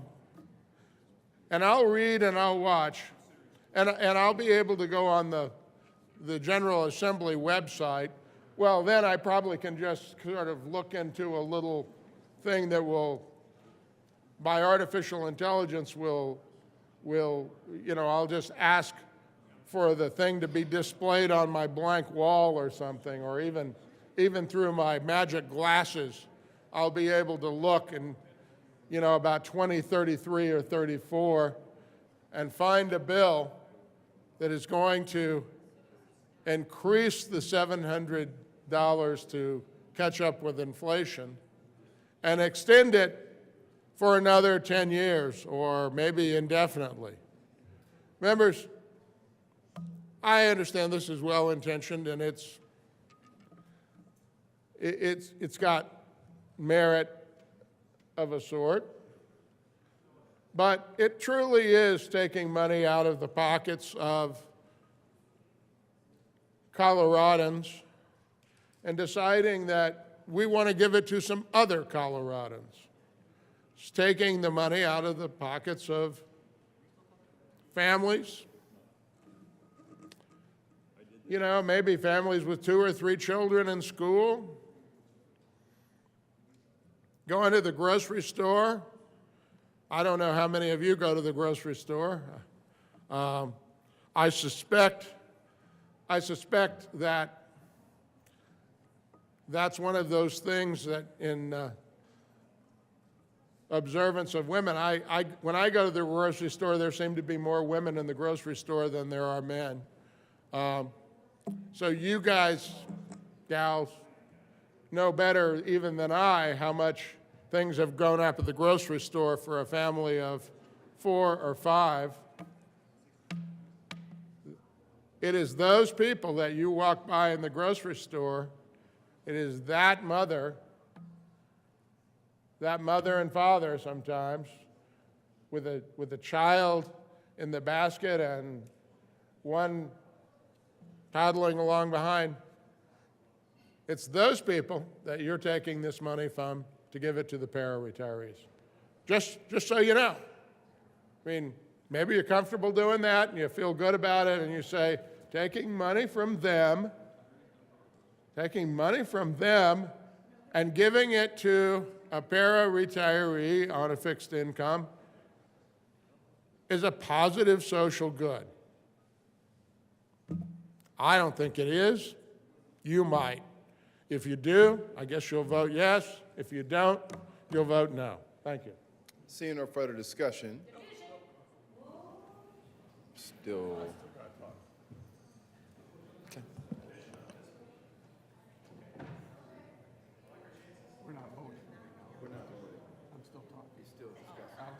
Senator Coker.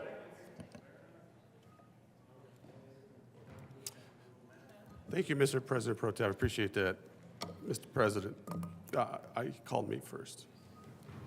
And it's so good to hear the senator from Colorado Springs speak in such glowing terms for the earned income tax credit for families, because that's what that did, was help those families getting groceries. And what we're doing here is another piece to help people in need. In this case, it's retirees. There's 135,000 retirees in the Paris system. And we heard through many of them through the Pension Review Committee. We heard through them through emails, town halls. Yes, we do town halls. And conferences for those retirees. They asked, please help us. Please help us increase our cost of living adjustment. When we retired, we were told 3.5%. And what I heard from the good senator from Monument was some incorrect data. They have not been getting those cost of living adjustments at 8%. Senate Bill 200 actually lowered it to 2% and then lowered it even further through an auto adjust. In fact, last year they received 1%, and this year they'll receive 1%. And we're focusing on those retirees that are experiencing those high costs in the grocery stores, those high cost in property expenses. We're hearing from those that are making a little over $3,000 a month. That's who this is tied to. $38,000 for single, $76,000 for joint. That's who we're hearing from, who are seeing those expenses and those medical expenses when you're 65 and older and now on Medicare. Yes, Medicare is great, but you still have out-of-pocket costs. So we're hearing from those retirees that they need help. And that was our purpose with this, is to get help to those people. $700 is, as I said before, 1.8% of their current $38,000. Add that to the 1%, they're good at 2.8% cost of living adjustment, not the 8%. That's what we're trying to do, is give them some relief over the next 3 years. We're responding to our voters. There are 650,000 PARA members in this state, and we're responding to their requests. In fact, they wanted these numbers to be higher. They wanted the income limits to be higher. They wanted more help, but this is what we figured we could do at this time. And members, you still pay income taxes when you're retired. So you still pay income taxes at the $38,000 level. So to say that this is taken from taxpayers to those that are retired, well, they are taxpayers. Let's understand who these people are. They're the person working the cafeteria at a school, the bus driver, the paraprofessional working with kids with severe disabilities, making $16 to $17 an hour, and they made even less before they retired. Those are the people we're talking about. The Department of Correctional officer who called me making $50,000. That's who we're talking about. Getting these people some help now. So, if we think about who these people are, what we're trying to do, what they're asking for, yes, that's what we're doing. We're doing our job, responding to these voters. And I ask for an aye vote. Senator Hansen. Thank you, Mr. President. Members, as we wrap up the discussion on this, I wanted to just make a couple of quick points to reinforce what my co-sponsor just shared. First of all, para-retirees, unlike Social Security retirees, do not get automatic COLAs. That is the important thing to keep in mind as you think about this bill. This bill was designed to help a very targeted group of retirees who do not get the benefit that other Social Security beneficiaries have, which is automatic changes for COLAs based on inflation. That is missing. So we've designed a very targeted policy to help the folks who need it, because that element is not in place for our para-retirees. And this is exactly the job of the General Assembly, to carefully design policies like this to fill in gaps, to help folks who are struggling. We heard it loud and clear in the interim committee. This bill came out of that process, and I think we have before you a very well-targeted piece of policy that's going to help a lot of people in the state of Colorado who are not getting the inflation adjustment that they need, and they're in a situation where they have fixed income. And so without this adjustment, without this bill, we're going to be leaving some folks behind. That's the important thing to consider here. And we've had an inflationary environment that's been high, unusually high, for a whole bunch of reasons we are all familiar with. And this is the right moment to step up and pass Senate Bill 44. I appreciate your support. Mr. Minority Leader. Thank you very much, Mr. Chair. And just a teeny tiny bit of redirect.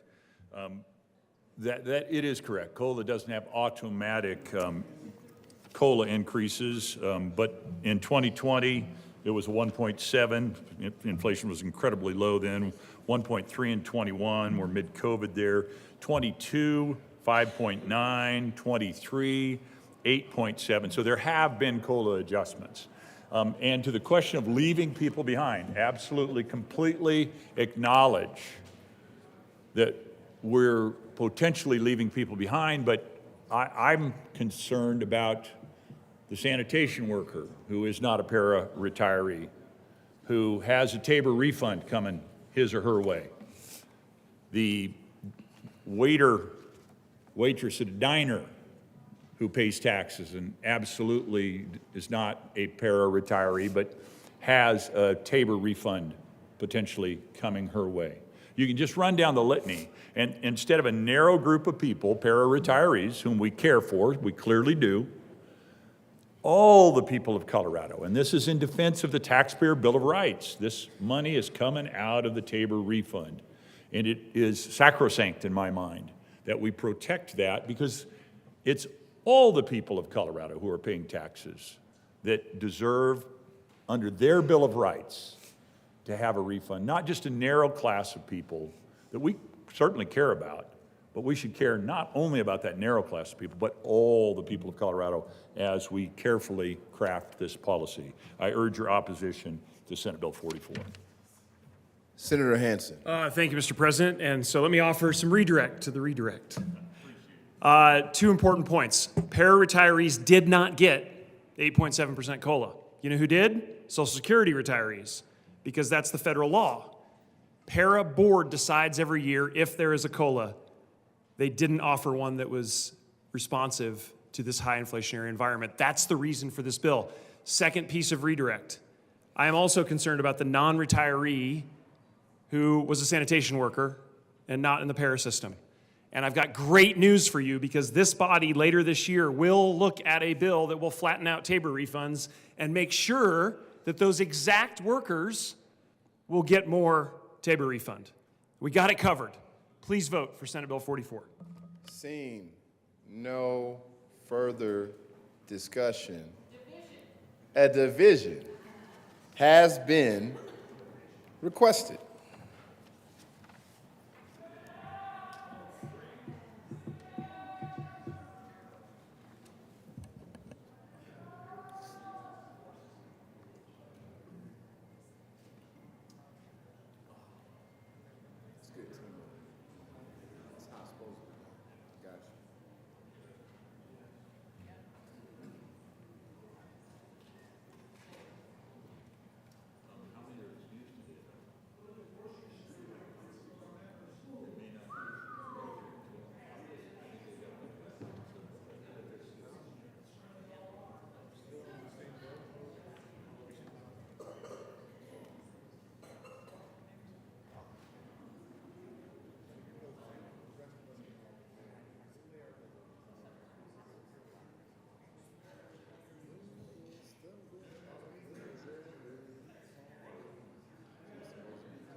Good to go? A division has been requested. All those in the chamber not entitled to vote, please be seated. The motion is the adoption of Senate Bill 44. All those in favor, please stand.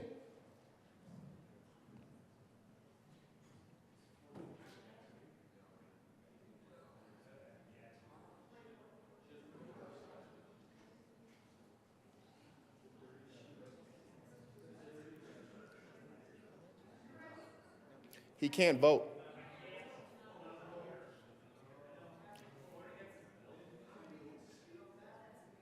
You can speak. You can't vote.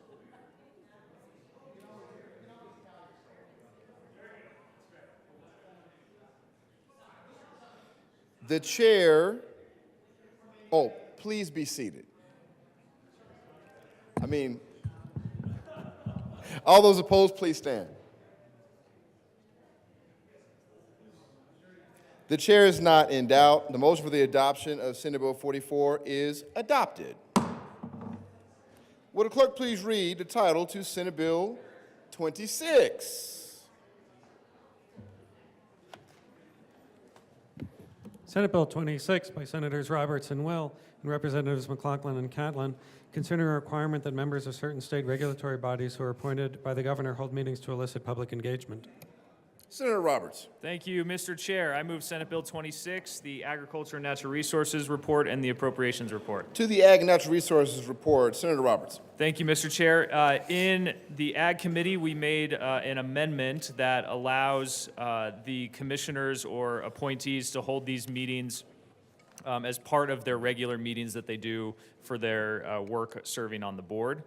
To make it a little easier, it also significantly reduced the fiscal note. I'd ask for an aye vote on the committee report. Seeing no further discussion, the motion is the adoption of the Ag and Natural Resources Committee report. All those in favor say aye. Aye. Opposed, no. The ayes have it, and the Ag and Natural Resources Committee report is adopted. To the Appropriations Committee report, Senator Roberts. Thank you, Mr. Chair. The Appropriations Committee appropriated funds for the bill. Ask for an aye vote. That is appropriate. Seeing no further discussion, the motion is the adoption of the Appropriations Committee report. All those in favor say aye. Aye. Opposed, no. The ayes have it. The Appropriations Committee report is adopted. To the bill, Senator Roberts. Thank you, Mr. Chair. Colleagues, Senate Bill 26, and I'm pleased to be sponsoring this with the good senator from Newcastle, came out of the Water Resources and Ag Review Committee this past interim. And what it does is actually restore a program that used to take place for our CPW commissioners, which we're going to talk about in a little bit as well. But it also adds the requirement for public engagement to the agriculture commissioners and the directors of the Colorado Water Conservation Board. These are three really powerful bodies in our state that make decisions outside of the purview of the legislature and the governor. And we feel that it's important that they are accountable and responsible to the constituency that they're appointed to represent. And so this bill adds a public hearing, public meeting requirement for each one of these appointees to do at least 2 a year, one on each side of the Continental Divide, east and west, so that they can hear from their constituents, make sure that they're in touch with the folks that they've been appointed to represent, and hopefully make the best decisions in light of those public engagement meetings. So with that, I'd ask for an aye vote. Senator Will. Thank you, Mr. Chair. You know, as he mentioned, my co-prime mentioned, it was 13 years ago that this was required. They were called 1313 meetings, and they were very well attended for the most part. I think one I was involved with had close to 300 people that was meeting with their wildlife commissioner that represented. But it's a great thing, and it's responsive to the people that they represent. And I think really need good I&E outreach and effort so these people, the public, knows about these meetings. But it's about accountability that these commissioners, it's about accountability to the constituents that they represent. So this is it's a great bill. I'm really excited that it's coming back, and I think it's really needed. So I'd ask for an aye vote. Senator, further discussion, the motion is the adoption of Senate Bill 26. All those in favor say aye. Aye. Opposed, no. The ayes have it. Senate Bill 26 is adopted. Would the clerk please read the title to House Bill 1347?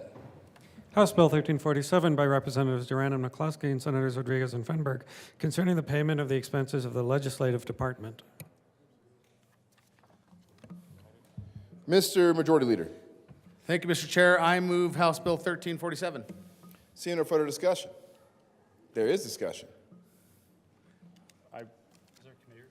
No. Senator Gardner. Thank you, Mr. Chair.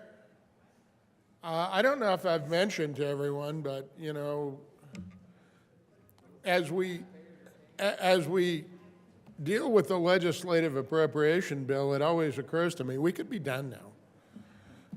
And I have not prepared an amendment to reduce the legislative session next year from 120 days to 90 days. And I want to explain why I did not do that this year.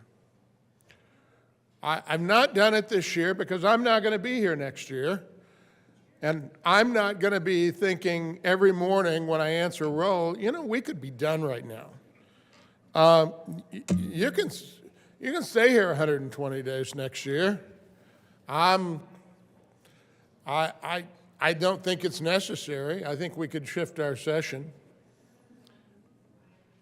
We wouldn't need constitutional relief to do that. We could just shift the session a little later.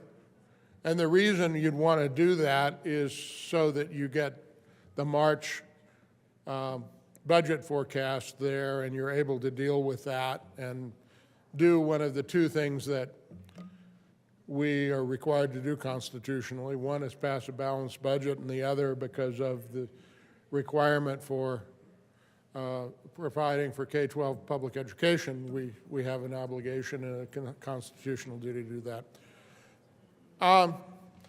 The inclination, I think, is always, and I remember having this inclination when I first came here, to always vote for the legislative department bill. After all, it's our budget. We need to do that. Now, we are doing it now for a reason. I want to call everybody's attention to this because I think sometimes members don't think about this. We need to get this bill down to the first floor and get it taken care of before we do the other budget, because hopefully we'll start messing with the governor's budget request. But we want to get ours done and have plenty of time to override that veto. I remember one time having done that, actually, I think maybe my first session. We overrode Governor Ritter's veto because he crossed out all these little notes and things. The minority leader knows much better than I. He's got this, the details of this down much better, but there are concerns about this budget and the money that we are throwing at a problem that can't be solved. Instead of honestly saying, we're not going to solve it, we're going to throw $1 million at it, $1 million or more. And members, I really caution you, that's a serious thing, whether we're here 90 days or whether you're here 90 days or 120 days next year. There's $1 million could be used for something else, and that number's somewhat larger, I think. So, members, I'm going to be a no vote as I was in appropriations for this bill, not because I don't want aides to be paid, not because I don't want our staff to be paid, not because we don't need legislative legal services and leg counsel to be well compensated, but because there are some very, I hesitate to say well-intentioned, I suppose well-intentioned though, but ill-considered things in this bill, and the minority leader will help you consider them. Thank you. Minority Leader Lundin. Thank you very much, Madam Chair. I rise to explain my no vote. Didn't have a chance to vote no in approps, but I voted no for this twice before, and I'll have my third recorded no vote on thirds tomorrow. the question is, well, come on, Lundeen. This is the home team. How could you possibly vote against the home team? And I'm not. I'm sad that in this substantial budget that we have before us, I don't have a line item veto capacity. Because fundamentally, 99%, 99.8%, I don't know what the exact math is, I haven't done it, but substantially, I'm in agreement with this budget.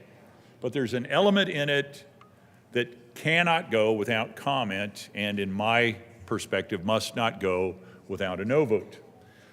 And it actually falls under the rubric or the idea of good government.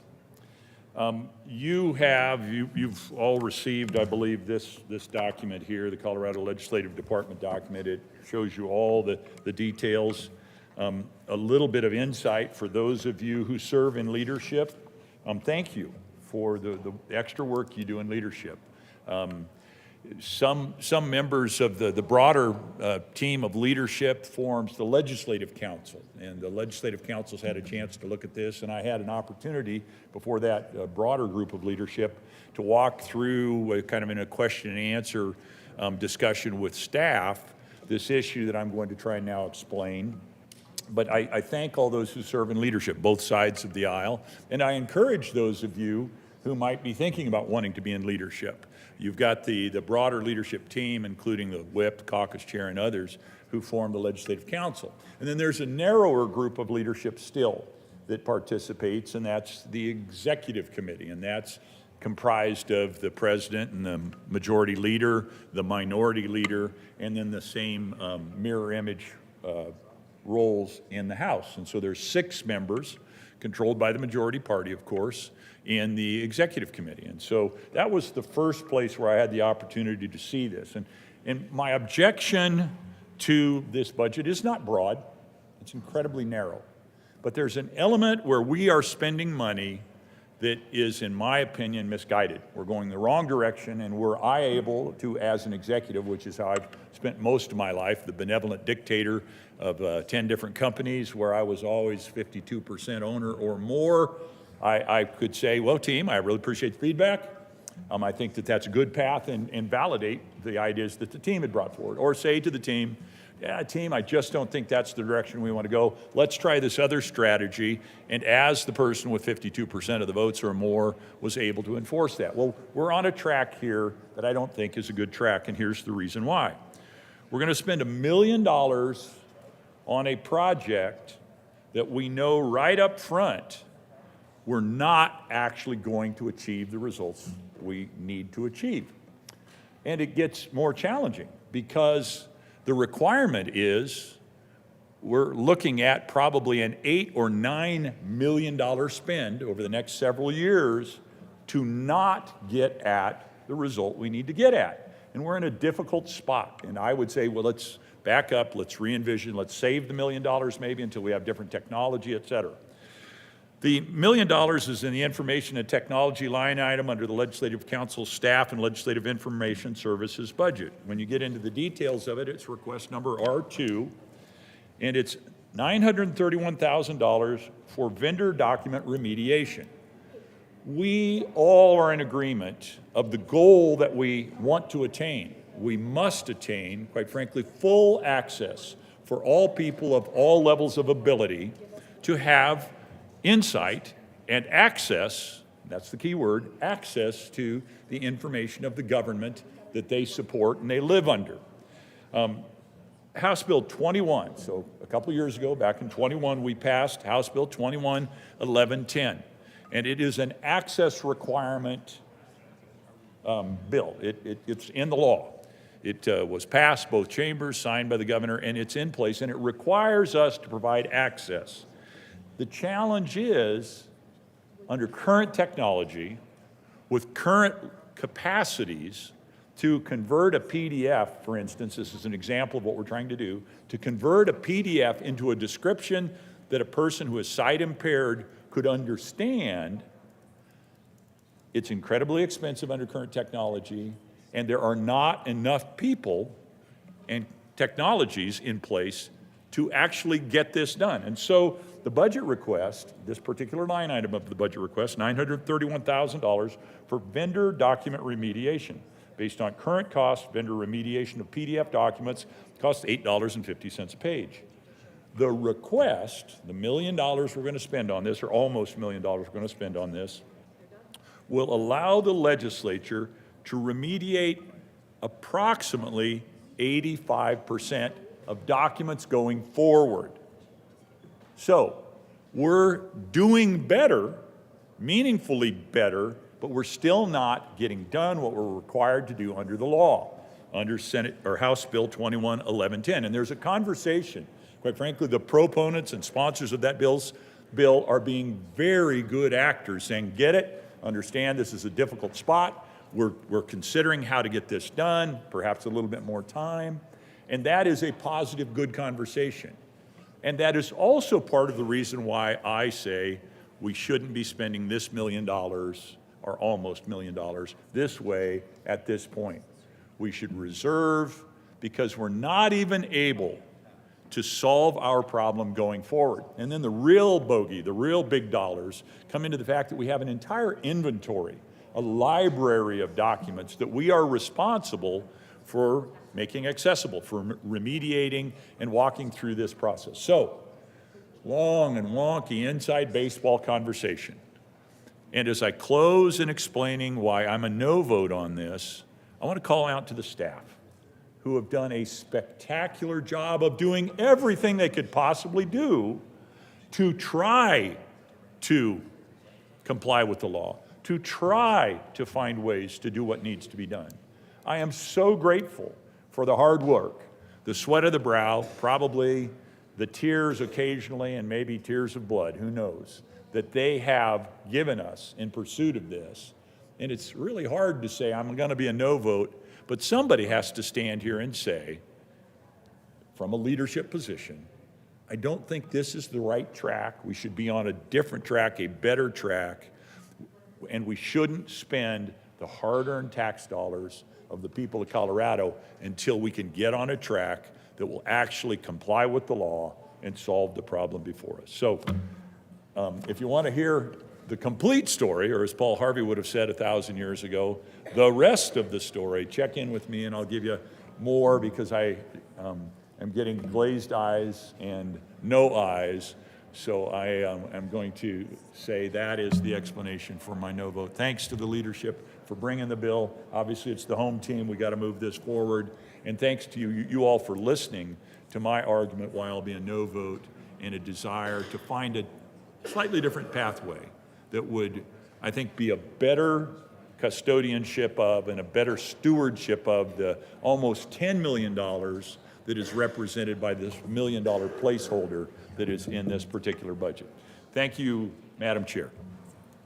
Is there any further discussion? Seeing none, the motion before the body is the passage of HB 24-1347. All those in favor say aye. Those opposed, no. The ayes have it. That bill is adopted. Majority Leader Rodriguez. Thank you, Madam Chair. I move that the balance of the calendar lay over until Wednesday, March the 13th. The motion for the body is that the rest of the calendar lay over until tomorrow. All those in favor say aye. Aye. Opposed, no. The ayes have it, and we'll lay over the rest of the calendar. Majority Leader Rodriguez. Thank you, Madam Chair. I move the committee rise and report. Motion for the body is to rise and report. All those in favor say aye. Opposed, no. Ayes have it. We'll rise and report.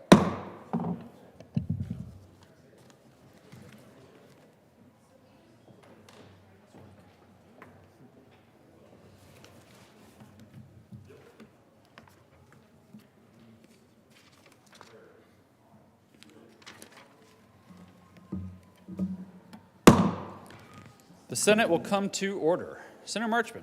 Thank you, Mr. President. The committee has had a number of bills under consideration. Will the clerk please read the report?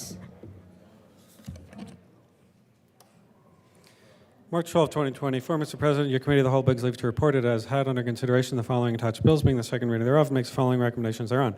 Senate Bill 104 is amended, Senate Bill 44 is amended, and Senate Bill 26 is amended, passed on second reading, and ordered engrossed and placed on the calendar for third reading and final passage. House Bill 1347 passed on second reading and ordered revised and placed on the calendar for third reading and final passage. Senate Bills 150, 1, 3, 14, 19, 20, and 65 laid over until March 13, 2024, and retaining a place on the calendar. House Bill 1098 laid over until March 15, 2024, and retaining its place on the calendar. SCR 1 laid over until March 21, 2024, and retaining its place on the calendar. Senator Marchman. Thank you, Mr. President. I move for the adoption of the Committee of the Whole report. The motion is the adoption of the Committee of the Whole report. Are there any no votes? With a vote of 33 ayes, 0 no, 0 absent, 2 excused, the Committee of the Whole report is adopted. Senate Bill 104 is amended, Senate Bill 44 is amended, Senate Bill 26 is amended, passed on second reading, order engrossed, and placed on the calendar for third reading and final passage. House Bill 1347 passed on second reading, order revised, and placed on the calendar for third reading and final passage. Senate Bills 150, 1, 3, 14, 19, 20, 65, laid over until March 13th, retaining their place on the calendar. House Bill 1098, laid over until March 15th, retaining its place on the calendar. Senate Concurrent Resolution 1, laid over until March 21st, retaining its place on the calendar. Will the clerk please add Senator Hansen to the roll? There he is. The rest of the bills were his. Consideration of governor's appointments consent calendar. Will the clerk please read the appointments listed on the consent calendar?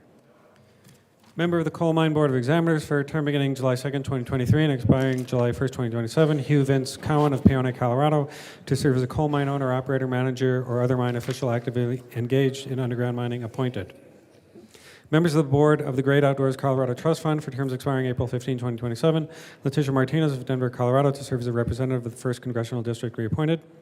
John Montepari of Breckenridge, Colorado, to serve as a representative of the 2nd Congressional District reappointed. Pamela Denai of Hunter, Colorado, to serve as a representative of the 3rd Congressional District reappointed. Mina Liebert of Colorado Springs, Colorado, to serve as a representative of the 5th Congressional District reappointed.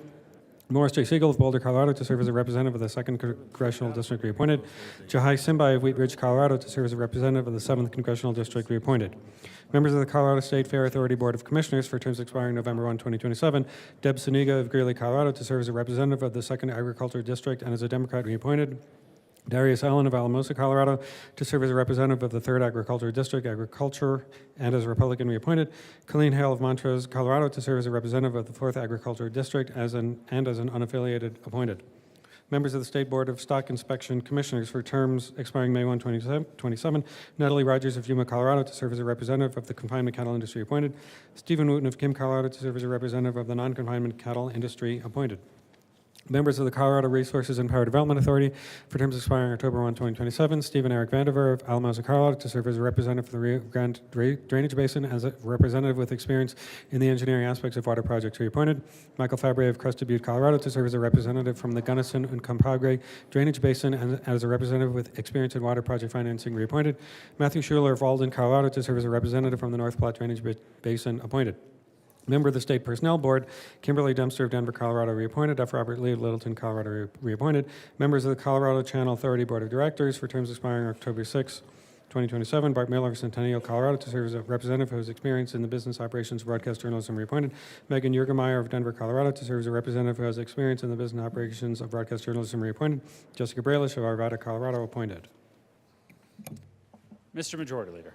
Thank you, Mr. President. I move for passage of all the appointments on the consideration of government appointments consent calendar, which includes Hugh Vince Cohen of Peonia for the Coal Mine Board of Examiners, Letitia Martinez of Denver, John Montepare of Breckenridge, Pamela Dennehy of La Junta, Mina Liebert of Colorado Springs, Morris J. Siegel of Boulder, Jai Simbai of Wheat Ridge for the Board of Great Outdoors Colorado Trust Fund, Deb Suniga of Greeley, Darius Allen of Alamosa, Colleen Hale of Montrose for the Colorado State Fair Authority Board of Commissioners, Natalie Rogers of Yuma, Stephen Wooten of Kim for the State Board of Stock Inspection Commissioners, Stephen Eric Vandeveer of Alamosa, Michael Fabre of Crested Butte, Matthew Schuler of Walden for the Colorado Water Resources and Power Development Authority, Kimberly Dempster of Denver, F. Robert Lee of Littleton for the State Personnel Board,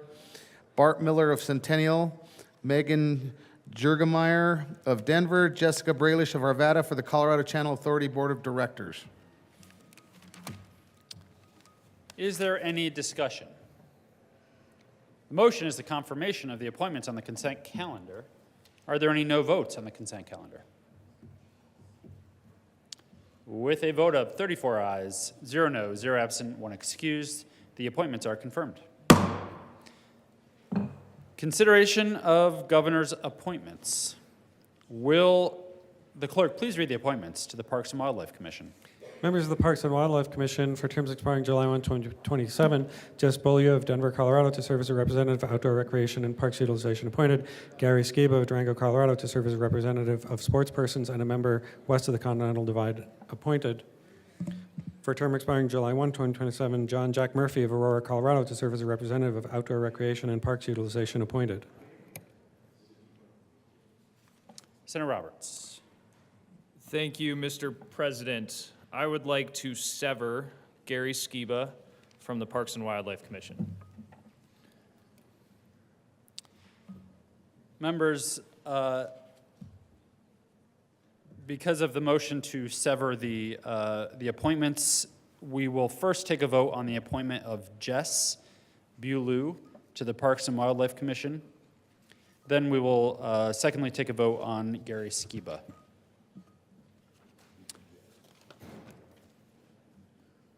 Senator Roberts. Thank you, Mr. President. I move that the Senate not appoint Jess Boyu to the Parks and Wildlife Commission. Is there any discussion? Senator Marchman. Thank you, Mr. President. I would move that the Senate would confirm Jess Bailu for this position. The mission of the Colorado Parks and Wildlife is threefold. It's to perpetuate the wildlife resources of the state, provide a quality state park system, and provide enjoyable and sustainable outdoor recreation opportunities that educate and inspire current and future generations. Jess is a lot like me. She's being appointed to a board she's already been serving on for 7 months. This is a position where she has to drive and be in person for 2 days of meetings each month. She's been there in person each time. She's been around all of Colorado in these meetings. She represents Outdoor Rec. I pulled up a really interesting article that the Colorado Parks and Wildlife put out called The Scorp. We'll get another one this year, but it talks about the Outdoor Recs, Parks and Wildlife, kind of what the activities are that people like. And what is like her and like me is the top 10 activities are walking, hiking, picnicking, camping, fishing. I love that. Playground activities. It's looked down upon for adults. Running, skiing, wildlife viewing, and RV camping. These are all things I love about Colorado, and that's what she represents. Number 18 on this list was hunting. Some of the arguments that you're hearing, I fear, are about the fact that Jess may not be a hunter.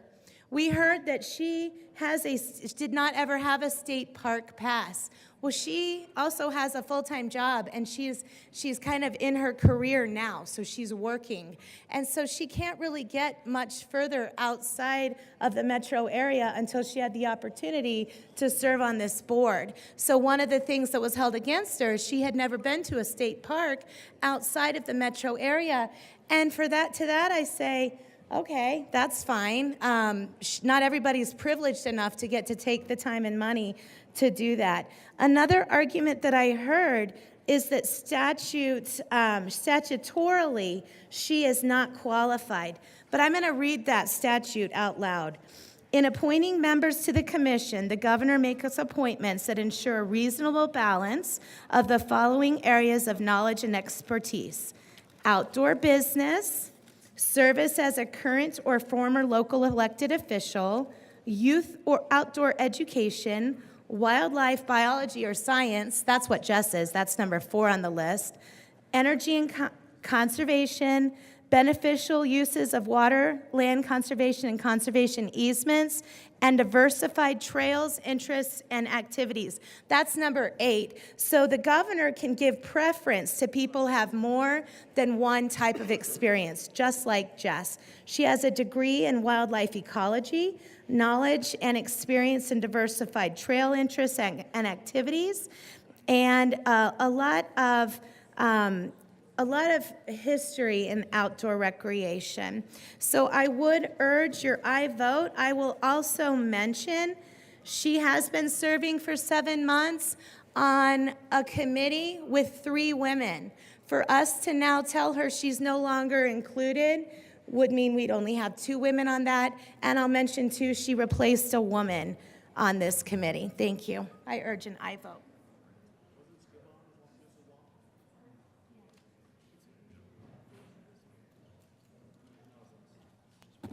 Senator Roberts. Thank you, Mr. President. Colleagues, I'm going to withdraw the motion I previously made and allow one of my colleagues to make the proper motion. So, Mr. President, I withdraw my previous motion.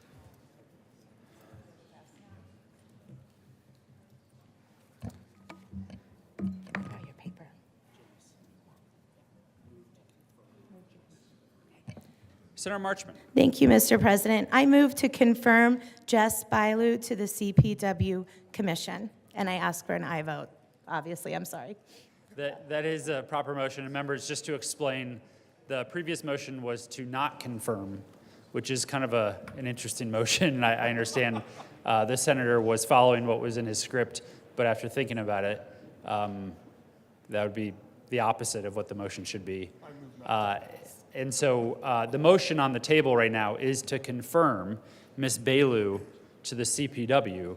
And if you would not want to confirm her, you would be asking for a no vote. If you do want to confirm and seat her on the commission, you'd be asking for a yes vote. Senator Priola. Thank you, Mr. President. Members, I rise in support of the confirmation of Jess Bailu. We heard her testimony in the Ag Committee a number of weeks ago, and I think she is completely and totally qualified for this position. Among some of the items that the good senator from Larimer County mentioned, she has a background in wildlife ecology. That is huge in this space. She also fits the diversity of the board. There's 11 folks that sit on this board, and if she's reconfirmed, she will be one of 3 women that will offer a diverse perspective. As the good senator from Larimer County pointed out, 80% of the uses of parks and wildlife is for hunting and hiking and things not related to hunting. I'm a hunter. I've hunted for many years. I hope to be able to do it again soon after I'm out of the legislature. But we as policymakers need to be cognizant of the other uses of the wild spaces in our state and the benefit of having diverse opinions with wildlife ecology background and how that will benefit the state and how our natural resources are protected going forward. I understand that some of the folks that are in disagreement with her nomination are very sensitive to the issues of their district, as they should be. There is a huge issue out there we've heard about being bantied about between the ag industry and reintroduction of wolves. There's a huge concern among the hunting interest groups that hunting is going away. I can assure you, hunting is not going to go away in the state of Colorado. It's an impossibility in the next 100 years, given the fact that hunters provide a valuable service in keeping the herds of deer and elk and other animals in check for the ecology of our open spaces in the state of Colorado. So some of the items that were brought up to encourage us to not accept her as a nominee is that she didn't have a state parks pass. It's notable that she used her partner's pass and used a day pass as well. So yes, you could, because they're tied to the vehicles now, so you can do that. Jess is based in the Front Range. It's important to recognize that the commission as a whole is very geographically diverse, with 3 members from the Western Slope. Jess has made it a priority to get around the state to broaden her knowledge and experience of the commission, which makes her uniquely qualified. Is this, given her seat is diversified, and she's engaged in as a result of the many different recreation opportunities she's participated in. So in the discussion, she talked about her love for watching birds.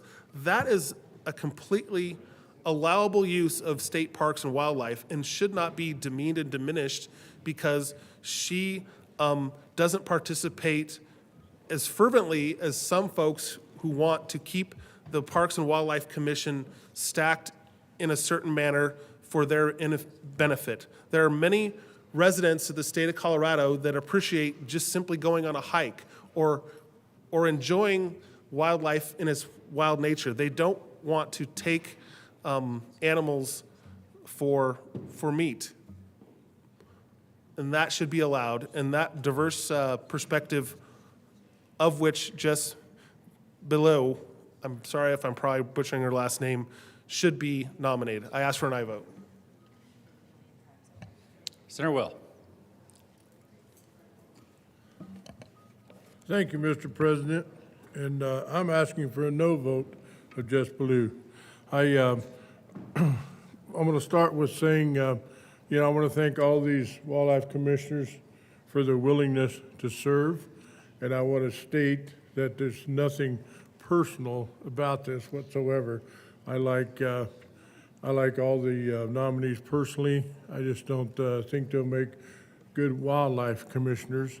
And I'll speak a little bit about, that Mr. Skiba that he resigned from that position. I can tell you, I worked with Mr. Skiba for over 23 years. He spent 23 years in the Division of Wildlife, and that time I served with him, he was a colleague. Do I like Gary Skiba? Yes. Do I think he'd make a good wildlife commissioner as a sportsman's representative? No. And I can tell you hundreds of my old colleagues that worked at the Division of Wildlife and CPW personally reached out to me and asked me not to confirm that the Senate and this body not confirm Mr. Skiba.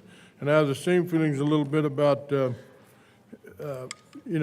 and the other nominees for there's 3. And, it's difficult for me to say this because I don't dislike any of them personally. I do like them. But I have to tell you that I love the DOW, the CPW. It's not about liking the nominees. I just tell you, I love the agency, and I love the sportsmen of this state, of this great state. And so, my voting no on them is because it's for the greater good, in my opinion, for the sports persons and the outdoor recreation users of the state of Colorado. So I'm just want to say there's nothing personal. And I tell you, being a wildlife commissioner is really a mission critical for the agency. It's mission critical being a wildlife commissioner. And failure or disruption of that mission critical factors can result in serious impacts to the agency and upon the organization. And even social turmoil. And I think, I actually feel that we may have done this in Colorado with the social turmoil. In fact, I think if you read your emails and the phone conversations you've got about these particular appointees to the Wildlife Commission, I would have to I think it is social turmoil at this point. Also had the privilege of working with the best wildlife agency in the nation, and that's Colorado CPW. That is, bar none, the best wildlife agency in the nation, and that's pretty easily verified. I can tell you that we need a strong commission to support that mission of that agency. And I also want to let you know that I bleed DOW. I bleed it. I spent over 40 years in that career, so I bleed that. And you can ask anyone that knows me whether I rode for the brand for that agency. I did. I rode for the brand, same as I do as a senator for Senate District 5. And so these appointments do matter to me, and they matter to the people that I represent. And I've heard from hundreds and hundreds of them. And it's, you know, I think most of you got a lot of those emails, but it's, you know, I care deeply about the wildlife resource of this state, deeply. I like no one in this room, I've lived it. I've lived this experience, as I told you, for over 40 years. The wildlife in this state, the ungulate species of this state of Colorado contribute so much to our local economies. You know, we have, you know, our small towns and our small communities are so tied to this. You know, whether it's hunting, fishing, ATV, and, you know, mountain biking, all this. The economies of rural Colorado, they're dependent on this. And, you know, there's also trespass fees that ranchers get for especially hunting, some fishing, but mostly hunting, and other use of outdoor use on their properties. There's also the outfitting industry within the state of Colorado that is basically tied 100% to this. So Colorado has a multi-billion-dollar outdoor recreation industry, creates a lot of jobs. You know, just in my area alone, just the fishing and rafting and the use on the rivers, it's incredible. So, you know, it's a huge part of our quality of life for rural Colorado, a huge part. And as a sportsman myself, you know, we heard this, good Senator Marchman speaking about Jess on, you know, buying a Parks Pass. You know, I have everyone I know, you know, they've had Parks Pass for years. You know, I've been a supporter of conservation well over 50 years of my life. I've paid for it. I've always had Parks Passes. I've always done that stuff. I have so many friends and constituents, you know, they're out there fishing, they got boating, they're maybe fishing with their boat, or they're water skiing or wakeboarding or whatever, using our state park system. I talked to some this weekend, and they were talking about these particular appointments to the commission and going, you know, so they get showed around the state parks once they become a commissioner. These people have been to the state parks. They've been to the state parks in Nebraska. They've been to them in Kansas. They've been to all of them in Colorado. You know, there's 42 of them in Colorado. They've been to most of them. These are outdoor users and outdoor recreationists that truly are. I know during committee, we asked them, we asked the director of CPW, how many people applied for this position? He couldn't answer that. In his defense, he's pretty new and young to this, so I'll answer it for him. There's hundreds of applications, hundreds of people wanting to be wildlife commissioners.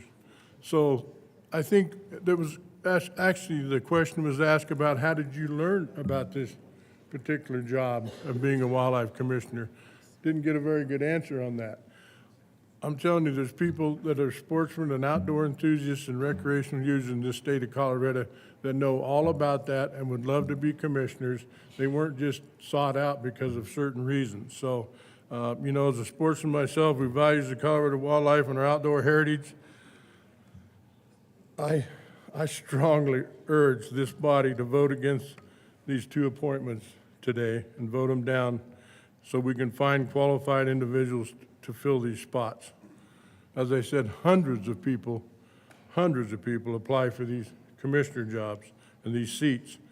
And these appointees that we're talking about today are lacking both their past involvement with these communities that I just spoke of, and that they were selected to represent, which these are two for Parks and Rec, right, on that board.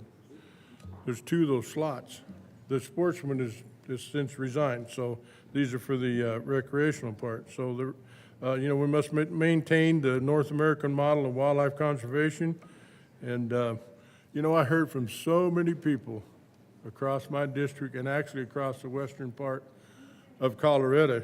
I mean, we have county commissioners, boards of county commissioners writing in to us asking to not confirm these appointments. I had conservation districts on the western slope writing in asking not to confirm these people. Nothing about them personally. They don't think they have the qualifications to fill the slots that they're filling. And, I have to say that, and I've said this for years, but the best part of being governor, in my opinion, is the appointments you get to make to boards and commissions. I think that's the best part of being governor. But I think right here we've kind of failed. But my ask is for the governor's office to follow statute, conduct open and transparent appointment processes in the future, and get better appointees than what we now have in front of us. So, as I said, many boards of county commissioners have reached out and said, we don't want these people. We don't think they fit the bill to fill these seats, and that there's thousands of qualified people. It's not hard to find good candidates for commissioner slots. It truly isn't. And I talked about the director being asked how many applied for it, and it is hundreds. So, but with these current appointees, and I think they have biases very much so that I've read and understood and listened to. I was fortunate enough to sit in on the Ag Committee that day, and they could have significant impacts for the direction that wildlife management is going to take in our state, as well as the faith of our citizens, those that they chose to represent. I think there'll be a lack of faith in those, in this, so we need a better appointment process. Like I say, I've heard from hundreds of constituents that I think most of you on this floor have heard from them as well, that have hunted and fished in Colorado for years. I told you myself, I've been there doing that for close to 60 years. And Colorado residents have benefited from sound science-based wildlife programs followed in our state for over a century. We need to keep Colorado Colorado by keeping our time-honored traditions.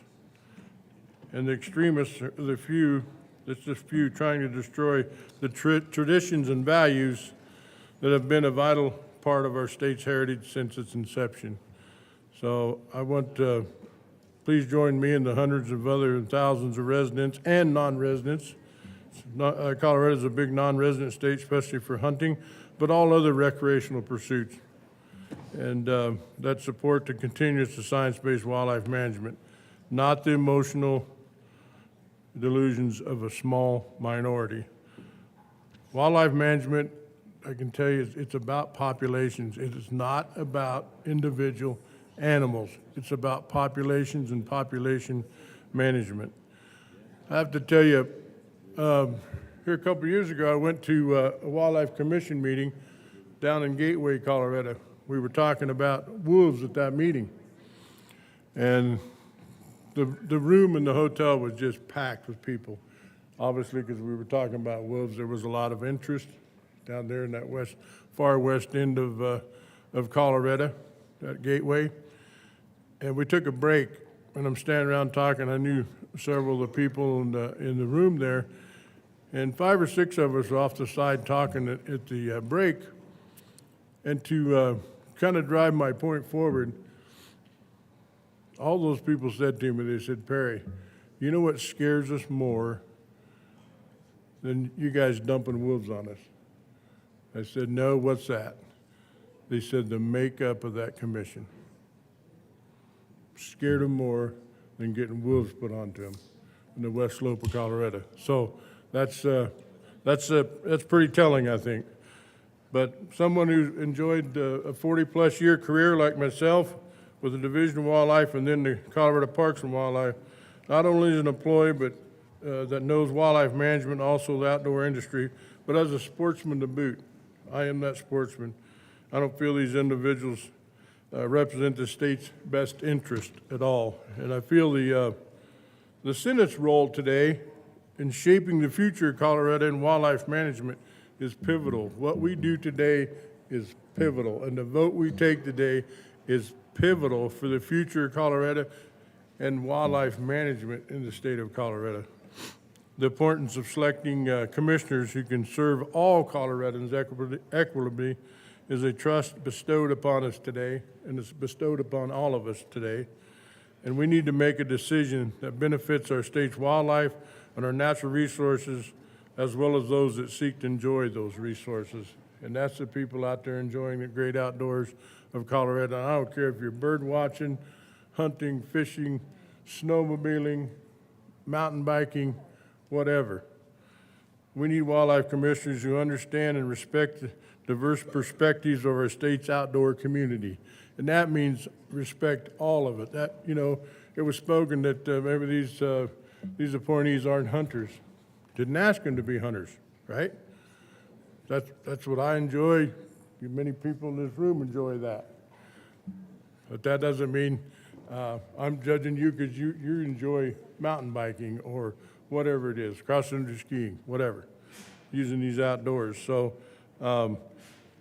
these commissioners' backgrounds suggest to me that there's a potential shift away from science-based wildlife management and respect for traditional values that we hold near and dear in the state of Colorado. So I'm echoing concerns I have heard from my constituents and a broad coalition of advocates for a balanced and qualified leadership. These people want continued success of our state's wildlife conservation efforts. So, I mean, I got, and some of you may have got some of the same letters, but I truly have concerns about their qualifications, their backgrounds, more specifically about their potential biases and underlying concern regarding the public's trust in CPW's ability to manage our shared public resources. These are public resources we're talking about, in a manner that will provide the same opportunities we have for future generations. That's critical to me.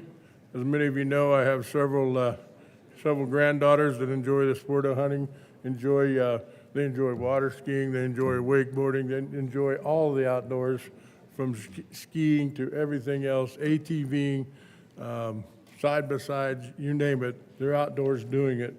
So these future generations mean a bunch to me. And, as a longtime advocate for Colorado's natural beauty and its resources, I am deeply concerned about these current nominees. I don't think their backgrounds reflect the broad spectrum of experience required to manage our state's diverse environmental and economic interests effectively. And I urge this body to consider candidates who embody a more comprehensive understanding of wildlife management, conservation, recreational use, and reflecting Colorado's unique needs and values. So, CPW nominees will not adequately represent or support the interests crucial to our state's prosperity. These two individuals I do not feel adequately represent the interests, and it's crucial to our state. Colorado, we're probably the best state in the nation for its beauty and its natural resources. It's truly, Colorado is a treasure. It's a treasure in the United States, and it must be managed with care and respect for future generations. The current CPW nominees, I think, are ill-equipped to help uphold these principles, lacking in both conservation ethics and economic insight, especially when it comes to rural Colorado economic insight. I understand the economic impact of what we're talking about today, and these two individuals don't represent that. And it's crucial that the Senate selects nominees who embody these values and have the expertise to take on this task. And I'm gonna talk a little bit about some of the emails that you might have got, but I know some forest supervisors, I know the county commissioners that wrote me, but we're not talking about a Forest Service employee or something. We're talking about a forest supervisor, right? Over the entire White River National Forest. I write and express to to express my reservations about these proposed nominees, CPW nominees for the commission. Their limited experience in managing the complex interplay between land use, wildlife conservation, and recreational needs could jeopardize Colorado's cherished natural resources and economic well-being. So these aren't just people writing in. They don't represent the stakeholder groups that they're supposed to represent, nor do they have the trust or support of outdoor recreation, hunting, and fishing organizations. I'll get to that later. So, you know, the committee also previously vetted these appointments and voted not to recommend them, right? Well, not recommend two of them. I apologize. One did pass out of a committee. But, you know, the full Senate here should ask the governor to appoint more balanced and qualified set of commissioners to represent Colorado sportsmen, women, and park users and outdoor users. These nominees, we're talking about these two today, they don't have the support of the conservation groups. They don't have the support of the sportsmen's group. They don't have support of the mountain biker groups. They don't have support of the snowmobile groups. That's just to name a few of them. Our natural resources are enjoyed by people from both political parties. This is not a partisan issue whatsoever. And these commissioners are not knowledgeable or experienced enough to hold this role. I truly believe that. As I stated at the front, this is not personal. I actually like these people. I like them a lot. But I love the sportsmen and the users and the outdoor recreations of Colorado. There's the distinction. I like these people and I like these nominees. I think they're nice people. They're very qualified type people in their own aspects, but not for this. So it's because I love this state and I love the sportsmen and outdoor recreationists in this state is why I'm voting no against these two. And I think our natural resources are enjoyed by all political parties, and I don't think they're experienced enough. It's my opinion that at least one of these nominees is just being put forward to jumpstart a political career, in a way, I really do. But I urge members of the Senate to reject these nominees and for this Wildlife Commission, and because of qualifications, backgrounds, and potential biases. I think it really underlying concern is regarding the public's trust in CPW. The public's trust is already hurt with CPW over the woofer introduction. We know that. We've heard it. We've seen it in committee. We heard it in SMART Act hearings. It's already hurt. Let's not hurt it anymore. And partnerships with CPW and local agriculture communities are a testament to the importance of maintaining the delicate equilibrium between economic growth and environmental conservation. We talk about that a lot. I running bills in this building since I've been here about conservation easements and preserving many of our Colorado landscapes. So I am in tune to what this is and the importance of it. So please listen to me when I ask you to not confirm these people. My objection to them is, I think from a critical examination of their collective qualifications and their perceived biases. And I think it may hinder their ability to effectively fulfill the Commission's diverse responsibilities and serve as equitable trustees of CPW and who CPW represents. It's just not about individual backgrounds of these nominees. I think they're kind of impressive, actually, in certain areas, but they lack the comprehensive experience necessary to appropriately manage our parks, wildlife, and outdoor recreation of this state. They just lack a broad recreational management experience. I think that's very telling. I think it's really easy to see that in these two nominees. And I think there's objections towards holistic science-based wildlife management, a North American model of wildlife conservation, and they've both had limited engagement and experience with the relationship between private land management that is so critical to this state, especially for the wildlife resource. But, and I think some of you probably got an email. I want to address this because they were saying that this week there was extreme anti-predator social interest groups. They're at it again, engaging in a deceptive campaign to advance the appalling goal of killing more animals. These anti-wildlife zealots are trying to fool lawmakers with phony grassroots campaigns. They're using advanced technology to send thousands of emails and generate phone calls that appear to have come from constituents but are AI generated, AI created from trophy hunters from around the world. You know, their target this week is the qualified, you know, Jack Murphy and Jess Ballou. But I want to address that because I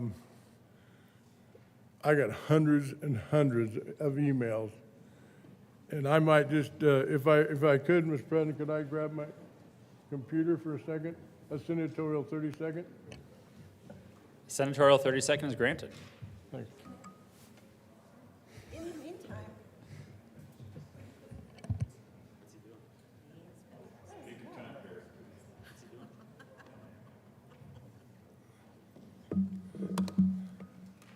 Thank you.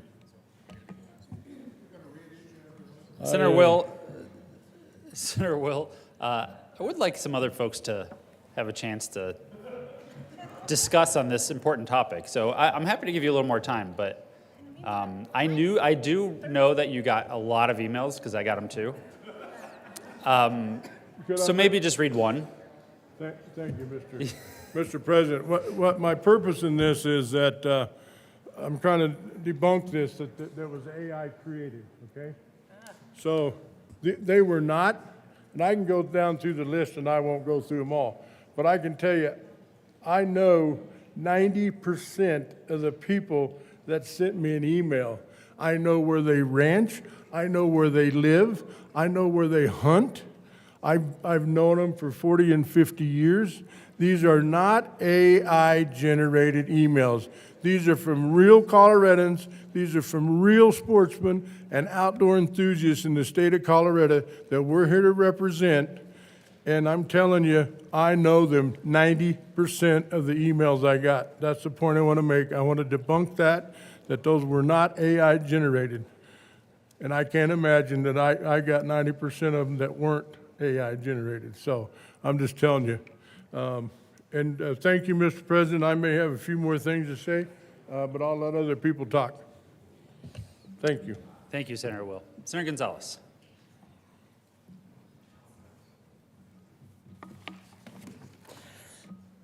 Thank you, Mr. President. I just want to come up here and say, debate aside, cannot we all agree that the state of Colorado would be best served by having that man's voice on the train of the Denver International Airport? Can we all agree that after hearing the good senator from Newcastle's voice reading all of those statements, that we would best be served as a state by his voice on the train? Let it be so.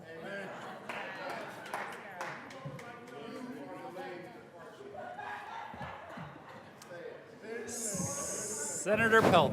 Thank you, Mr. President. I would have to respectfully disagree with that. While I really love Walking Eagle, we can't really go there, but so I sat in on the committee. I actually met these candidates when they were serving, and they had a commission meeting out in Burlington. I got to meet them and visit with them, and then I got pulled aside by several concerned people that are involved in the hunting industry, wildlife industries, and I started hearing about concerns. Senator Will's right about the emails. We've been Senator from Newcastle, I'm sorry. We were bombarded, both before the committee, before this hearing here in the chamber. I don't remember getting, well, I got a few that were for, but most of them were against and had very legitimate concerns. Listening to the testimony that Ms. Ballou gave in Ag Committee a couple of years ago, wanting to do away with hunting of lions.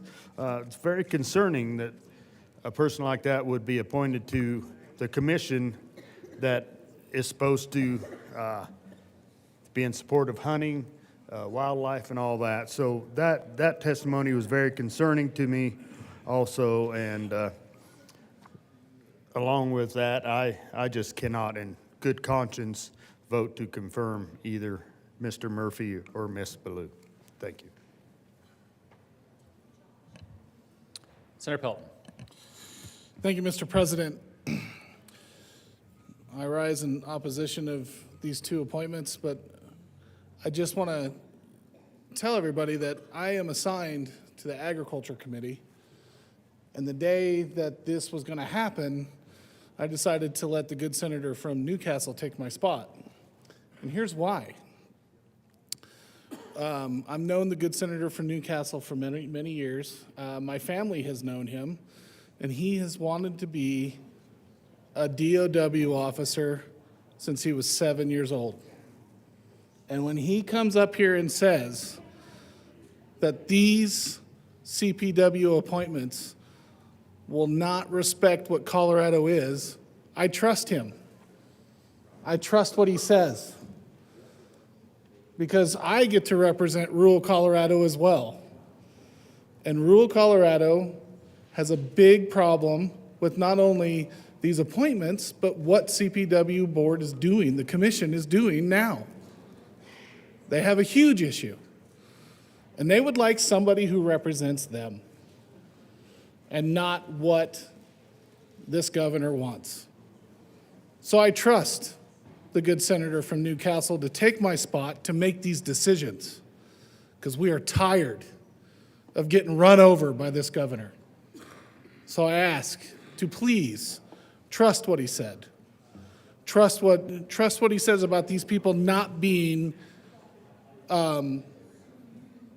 qualified for the job. So I ask for a no vote. Senator Simpson.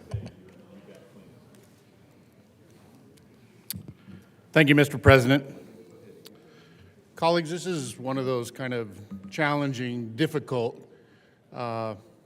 points in my career in particular, to think about folks that have agreed to step up, to sacrifice time and energy to serve the state of Colorado in this capacity. I was fortunate enough to meet with Jess Ballou 3 times over the last several months to try to gain a better understanding of her qualifications, her commitment, and her passion for the Colorado Parks and Wildlife. So similar to the good senator from Newcastle, I built an initial kind of professional relationship with Jess and appreciate her passion and her interest. But her qualifications just didn't rise to the level that I thought really should be there for somebody to step up and serve in this very important role of serving the people of Colorado and the Colorado Parks and Wildlife Commission. And in particular, her particular advocacy in the arena of testifying in a bill that was going to ban lion hunting in Colorado. That's in direct conflict with the North American model of wildlife conservation. That it's the foundation of what built a really successful program in Colorado, the Colorado Parks and Wildlife. So that part of it was really discerning. Plus, as other members have highlighted, the folks that I represent in the southwestern part of the state and south central part of the state really would like some different representation on CPW. It's becoming very dominant to the eastern slope and folks that aren't active in wildlife conservation anymore. And it gets really challenging to think about, again, I don't know, the 1,000 emails that I got, I'd take them all with a grain of salt, particularly whether they're computer generated or they're a form letter, or people that actually took the time to share with me their concerns. And arguably I had, 3 dozen, 4 dozen, 50 letters of support, but it was overwhelmingly in opposition to the appointments.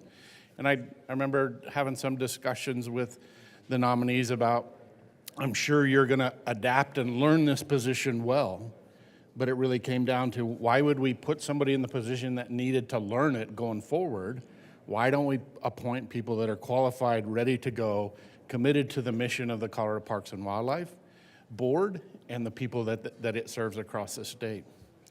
So I did vote against Jess in committee, and will be a no vote today.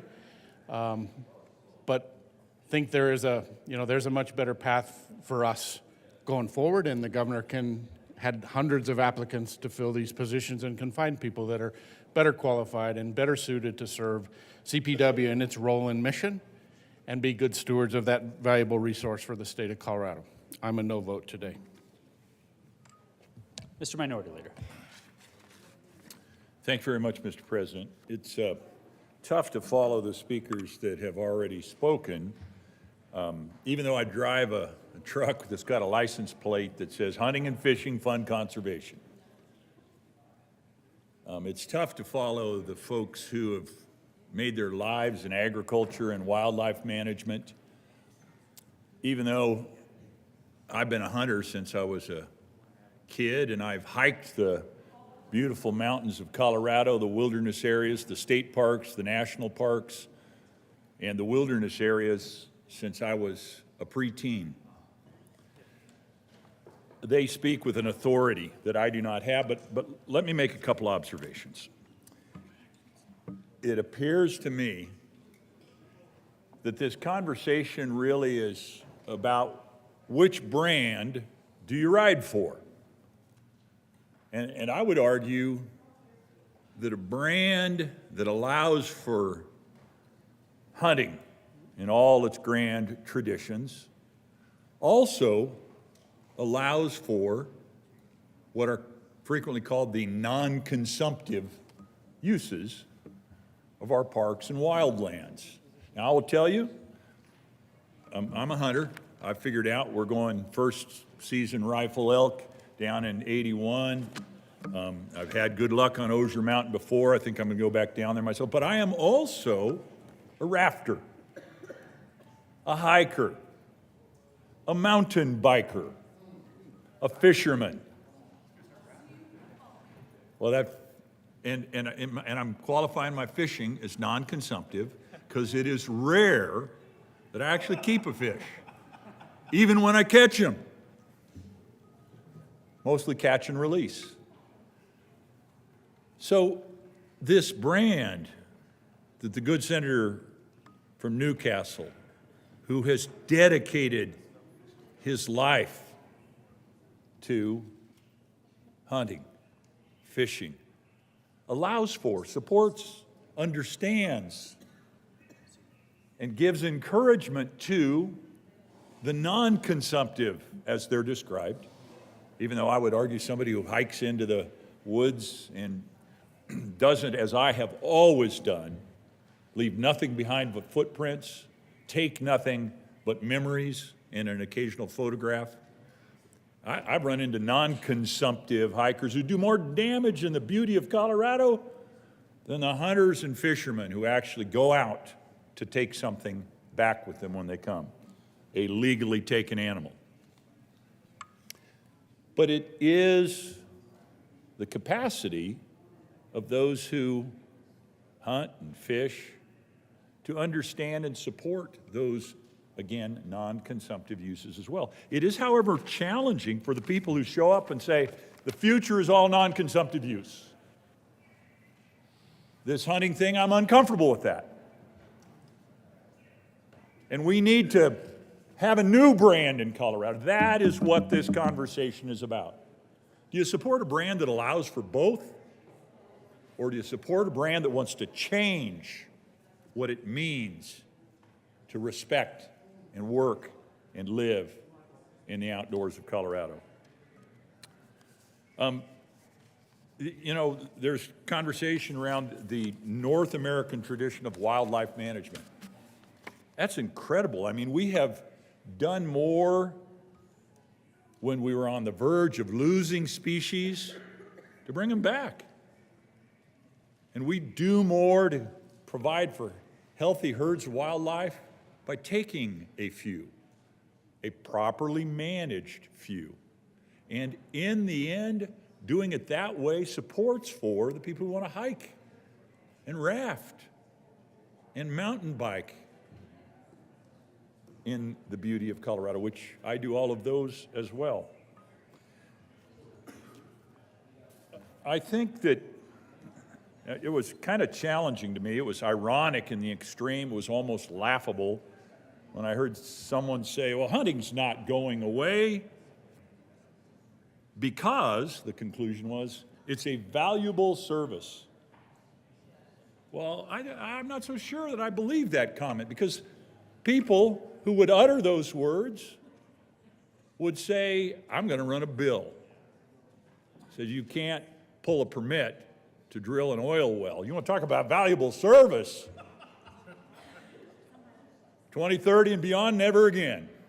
No more wells after 32. So to hear that same voice tell me, oh, don't worry about hunting, we're not coming after it, because it's a valuable service, causes him to laugh, in fact. So, colleagues, this appointment business is always challenging for me. You know, governor gets his appointments, but sometimes the governor goes too far. And this is a really perfect example. As Senator Will said, he has for 40 years, that's the brand of Parks and Wildlife. He is for, how old are you, Perry? 67. For 67 years, ridden for the brand of Colorado, as everybody in this country sees it, wants it. I tell you what, you want to know the perfect postcard for Colorado? It's a talking postcard. Sounds a lot like Senator Perry Will. I would encourage you to reject these nominees. Let's preserve the brand that we all know and love, and the people of this beautiful country and beyond think of when they think of Colorado. And oh, by the way, don't forget, application deadlines are April 2nd. Get your big game application in and stay out of Area 81. I'm going to take the best animal out of there. Thank you, Mr. President. Members, just a reminder, the motion on the table is one particular individual, not the group of individuals. So Thank you, please only speak to the individual that we are confirming at this moment. Senator Will. Yeah, and thank you, Mr. President. I'll keep my comments to the one under the motion. So, Ms. Jess Blue. So, I want to talk a little bit more about the some of the organizations and the wide range of stakeholders that are dedicated to the responsible management of Colorado's valued natural resources. And, you know, they have strong opposition to this particular nominee.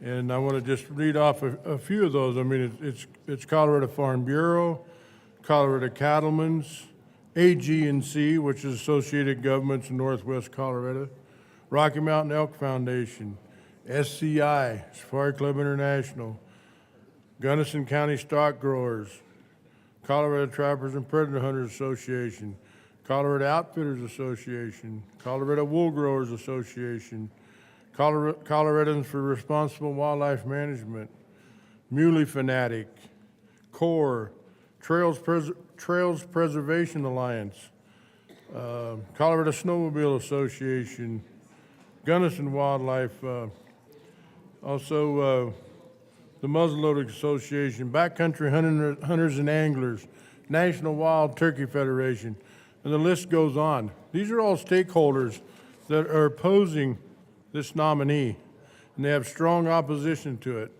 And their expertise encompasses areas economic development, outdoor recreation, agriculture, wildlife management, wildlife habitat conservation, and communities' well-being. At the heart of this objection is the lack of qualifications that I've spoke of.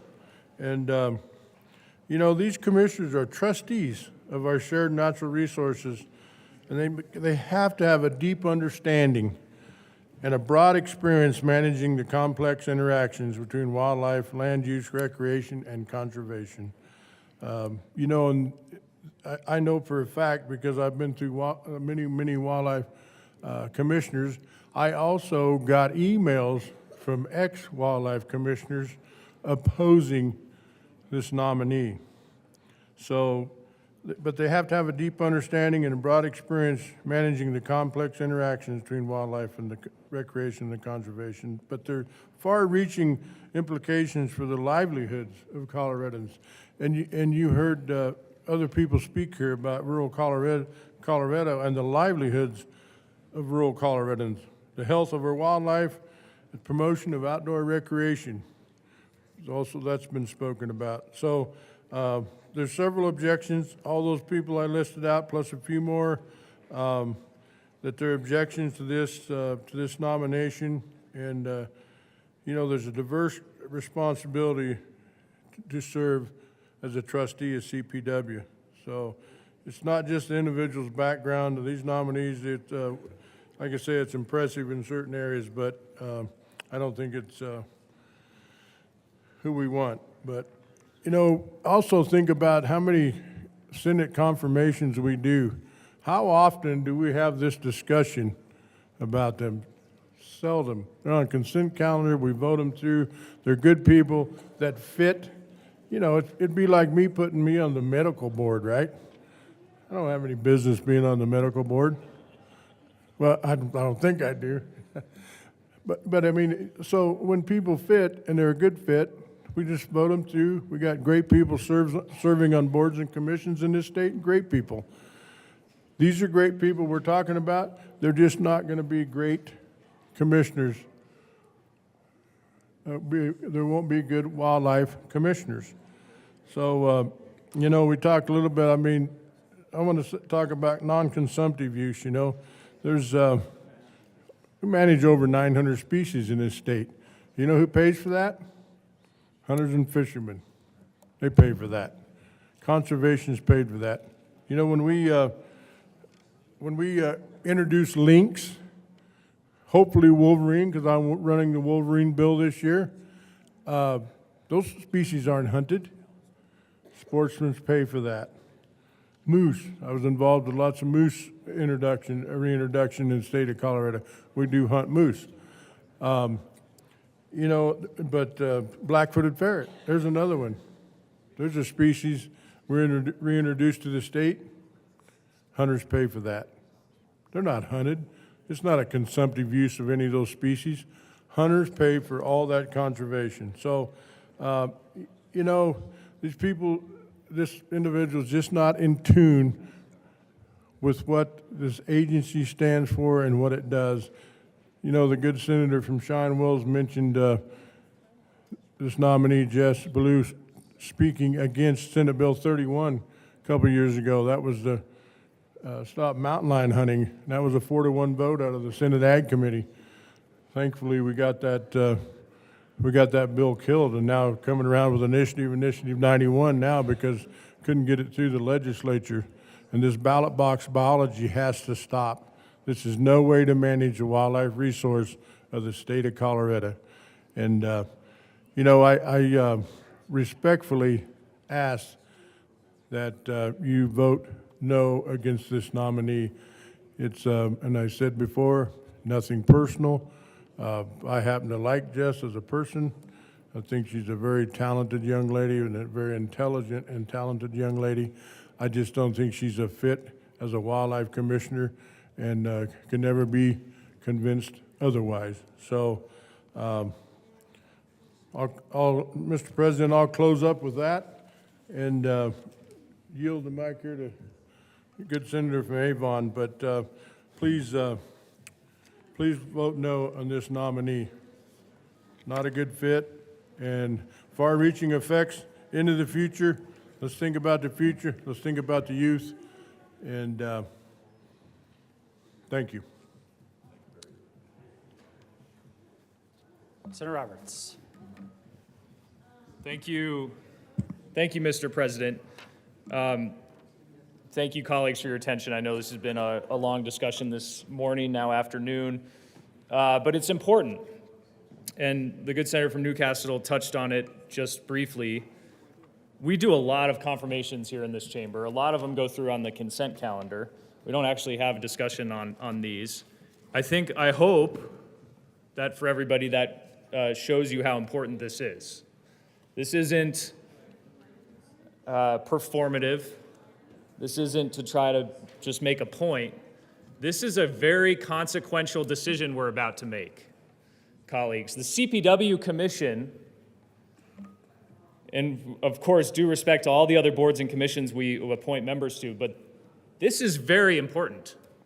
They make consequential, long-lasting decisions at every meeting, outside of the purview of the legislature, even outside of the purview of the executive branch. Once they are appointed, they have significant power and influence over wildlife decisions, over what happens at our state parks, how we manage wildlife with hunting, and a variety of other things.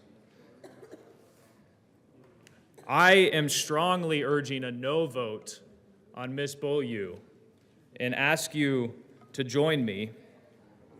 This doesn't bring me joy or pleasure to vote against an appointment. I don't think I have since I've been in this chamber for a year and a half. Actually, I know I haven't. And I have met with this nominee several times in person, one-on-one. She is an impressive person. She has an impressive resume. She's doing good work at the University of Denver Law School, protecting animals and individuals who own animals. But she is not qualified for this position. And I posit that there are 3 reasons why you all should join me in voting no. First, she does not meet the statutory requirements of the seat she was appointed to. As an attorney, I take that very seriously. And as senators, I believe all of you should as well. The statutory requirements is that for this seat specifically, and this isn't even about hunting, there are other seats for that. This is about parks users. The statutory requirement is a member who can demonstrate that they regularly engage in outdoor recreation and utilize park resources. Ms. Beaulieu does not fit those qualifications. In her resume, in her application, and in her testimony before the Agriculture and Natural Resources Committee, she did not clearly demonstrate that she regularly engages in outdoor recreation and utilizes park resources. In fact, to her credit, she admitted that she has never owned a parks pass in the state of Colorado. And we're asking to appoint her to a parks representative seat. She's never owned a parks pass. She started using her partner's Keep Colorado Wild Pass, which the good senator from Henderson mentioned, but that only went into effect last year. At most, her partner has had that parks pass for 14 months. She does not meet the statutory requirements. Second, even if you can get over that, and there's going to be differing of opinion on the statutory requirements, I say the second reason that I'm voting no for this nominee is her lack of pre-existing experience prior to being appointed and her lack of support from the relevant stakeholders that followed the commission's work. She said that she has visited a few parks in and around the Denver metro area prior to be appointed. She's gone on an impressive tour with the deputy director from CPW since her appointment, and I'm glad she's gotten to go see many of our beautiful state parks, including on the Western Slope in the district I'm lucky to represent and elsewhere. But prior to her appointment, she had never visited a state park outside of the Denver metro area. Never been. She also testified at her confirmation hearing in front of our committee that after she was appointed, she asked the folks at DNR who she should talk to as the relevant stakeholders. She didn't have those relationships or contacts prior to being appointed.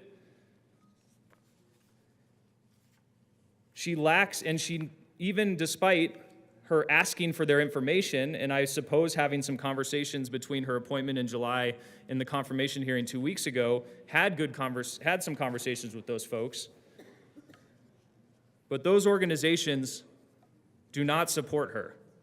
The good senator from Newcastle listed many. Of course, agriculture groups like the Cattlemen's Association, the Farm Bureau, but she's also being actively opposed by Bicycle Colorado, the Boulder Mountain Bike Alliance, Route County Riders from my district. These are outdoor recreation enthusiasts, not hunters, not agriculture interests, but people who value our parks and our trails and the outdoor recreation economy that is so important to our state. They oppose this nomination.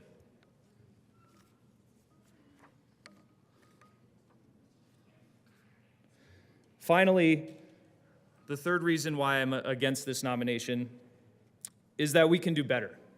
We can find a better nominee than Ms. Beaulieu. And again, Ms. Beaulieu is an impressive person. She has an impressive career, a good background. She is likely qualified for other boards and commissions in Colorado. But there were likely, and I asked DNR and never got back from them how many exact applications for this specific seat they received, but I'm guessing there were quite a few. And I'm guessing there are quite a few women in that group. I, of course, appreciate gender diversity on our boards and commissions and all types of equity and diversity on our boards and commissions. That's important. We could have found a better qualified woman for this specific seat.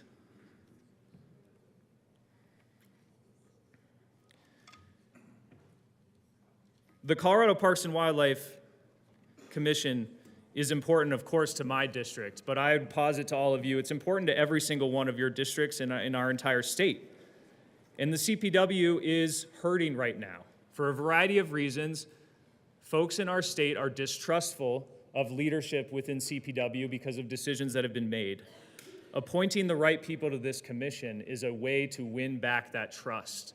And if you don't think this lack of trust is damaging to the future of our state or puts our state conservation goals, wildlife management, and other things that make Colorado, Colorado in jeopardy, I ask you to please rethink that. We need to appoint the right people to this commission. I respect the governor's authority and prerogative to do so, but there were likely many more other qualified nominees than Ms. Beaulieu. She is not qualified. She lacks support and pre-existing experience for this seat, and we can certainly find a better nominee. I urge a no vote on this nomination. The motion is the confirmation of Jess Beaulieu as a member of the Parks and Wildlife Commission.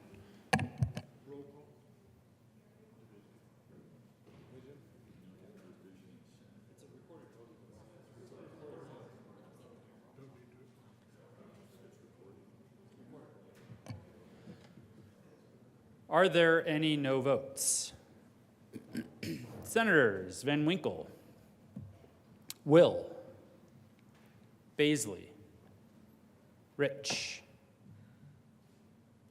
Gardner, Minority Leader Lundin, Kirkmeyer, Liston, Pelton B, Pelton R, Simpson,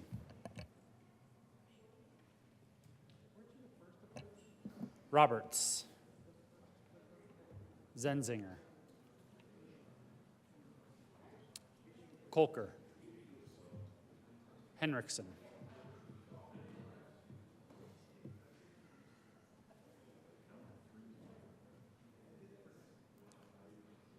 with a vote of 19 ayes, 15 noes, 0 absent, 1 excused, the appointment is confirmed.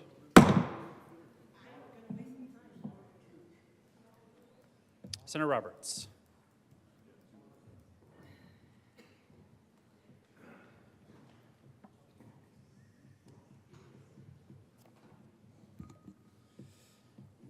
Senator Roberts. Thank you, Mr. President. I move that the confirmation of Gary Skiba as a member of the Parks and Wildlife Commission lay over until Thursday, May 9th. Seeing no discussion, the motion is to lay over the confirmation of Gary Skiba as a member of the Parks and Wildlife Commission until Thursday, May 9th. All those in favor say aye. Aye. Opposed, no. The ayes have it, and the confirmation will lay over until Thursday, May 9th.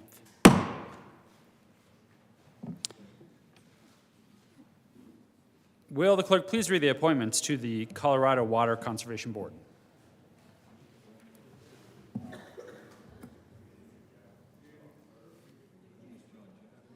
right now. Right now. Oh, apologies. Will the clerk please read the appointment to the member of the Parks and Wildlife Commission? For term expiring July 1, 2027, John Jack Murphy of Aurora, Colorado, to serve as a representative of outdoor recreation and parks utilization appointed. Senator Roberts. Thank you, Mr. President. I move to appoint John Jack Murphy to the Colorado Parks and Wildlife Commission. Is there any discussion? Seeing none, Mr. Minority Leader. Thank you very much, Mr. President. I would just call out to my colleagues that all of the comments I made previously and many of the comments I heard previously would apply to this appointment as well. I urge a no vote on this confirmation. Nothing against the individual, simply against, I believe, the shift in the brand that this individual will represent to the Parks and Wildlife Commission. The motion is the confirmation of the governor's appointment to the Parks and Wildlife Commission, which is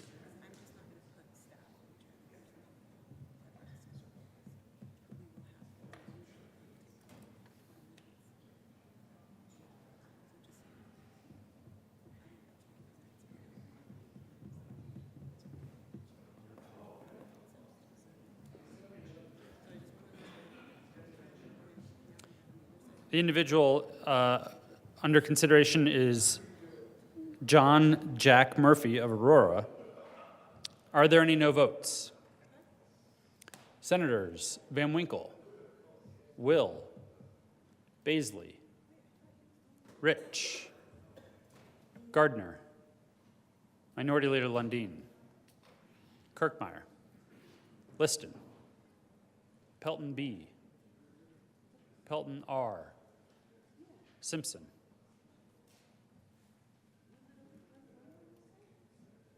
With a vote of 23 ayes, 11 noes, 0 absent, 1 excused, the member is confirmed. Will the clerk please read the appointments to the members of the Colorado Water Conservation Board?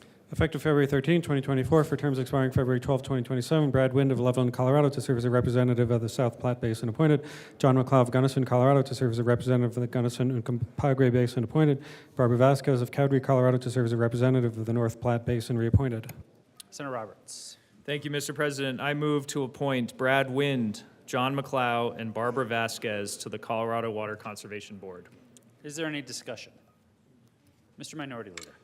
Thank you very much, Mr. President. Colleagues, we now return to normal appointment conversation. Thank you, Mr. President. I rise in support of these nominees.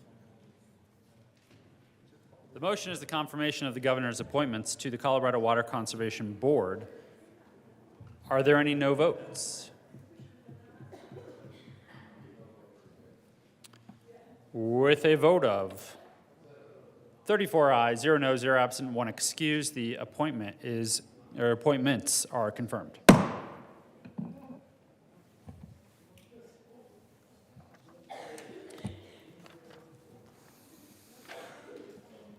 Introduction of memorials.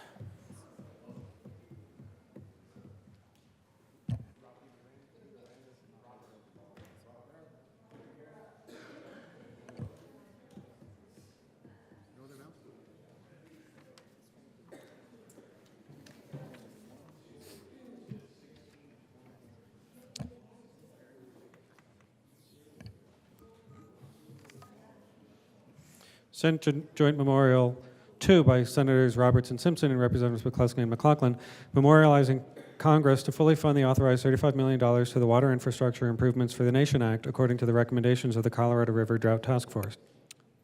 Majority Leader Rodriguez. Thank you, Mr. President. I move that Senate Joint Memorial 002 layover until Wednesday, March 13th, 2024. The motion is to lay over Senate Joint Memorial 2 to Wednesday, March 13th. All those in favor say aye. Aye. Opposed, no. The ayes have it, and Senate Joint Memorial 2 will lay over until Wednesday, March 13th. Message from the House. The House has passed on third reading, transmitted to the Riser Statutes, House Bill 1222. The House has passed on third reading, transmitted to the Riser Statutes, House Bills 1121 and 1252, amended as printed in House Journal, March 11, 2024. The House has postponed indefinitely Senate Bill 22. The bill is returned herewith. Delivery to the Governor. March 12, 2024, to the Governor for signature on Tuesday, March 12, 2024, at 9:32 a.m. Senate Bills 2, 4, 5, 31, 45, 58, and 157. Announcements. Senator Gonzalez. Thank you, Mr. President. Colleagues, I have a actual, like for real, important announcement in regards to the Senate Judiciary Committee, which is not meeting today, but which will be meeting tomorrow. Colleagues, we are scheduled tomorrow to hear Senate Bill 131, which is about sensitive spaces. In light of the anticipated snowstorm, we are going to lay that bill over by 1 week, and we'll hear that bill not tomorrow, Wednesday the 13th. We will instead hear that bill on Wednesday the 20th at 1:30.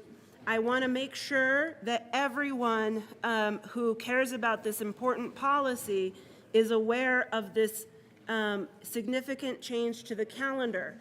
The other bill that is scheduled to be heard will continue to be heard on tomorrow's meeting. So we will meet as a Senate Judiciary Committee meeting tomorrow, but we will not be hearing 131.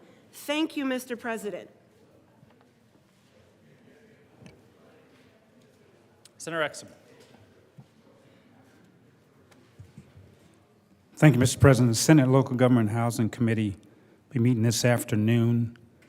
We have some folks from the Housing Finance Authority Board will be voting on. And then we're going to lay over Senate Bill 106 until a week from today. And we will hear House Bill 1007 today. And I believe it's going to be 2 o'clock. Thank you, Mr. President. Senator Bridges. Thank you, Mr. President. Just a reminder, folks, that on Friday, the Senate Appropriations Committee will be meeting, pending the results of snowpocalypse, of course. Plan on 8:30 a.m. and look forward to seeing you Friday morning.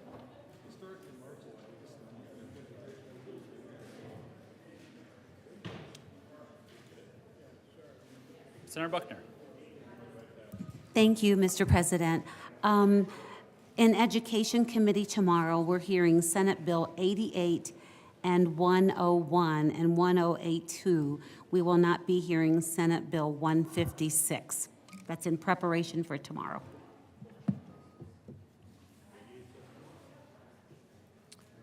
Senator Mullica. Thank you, Mr. President. Members, Senate Finance Committee will meet at 2 o'clock in 357. We are laying over Senate Bill 36, which is on the calendar for action only to a later date.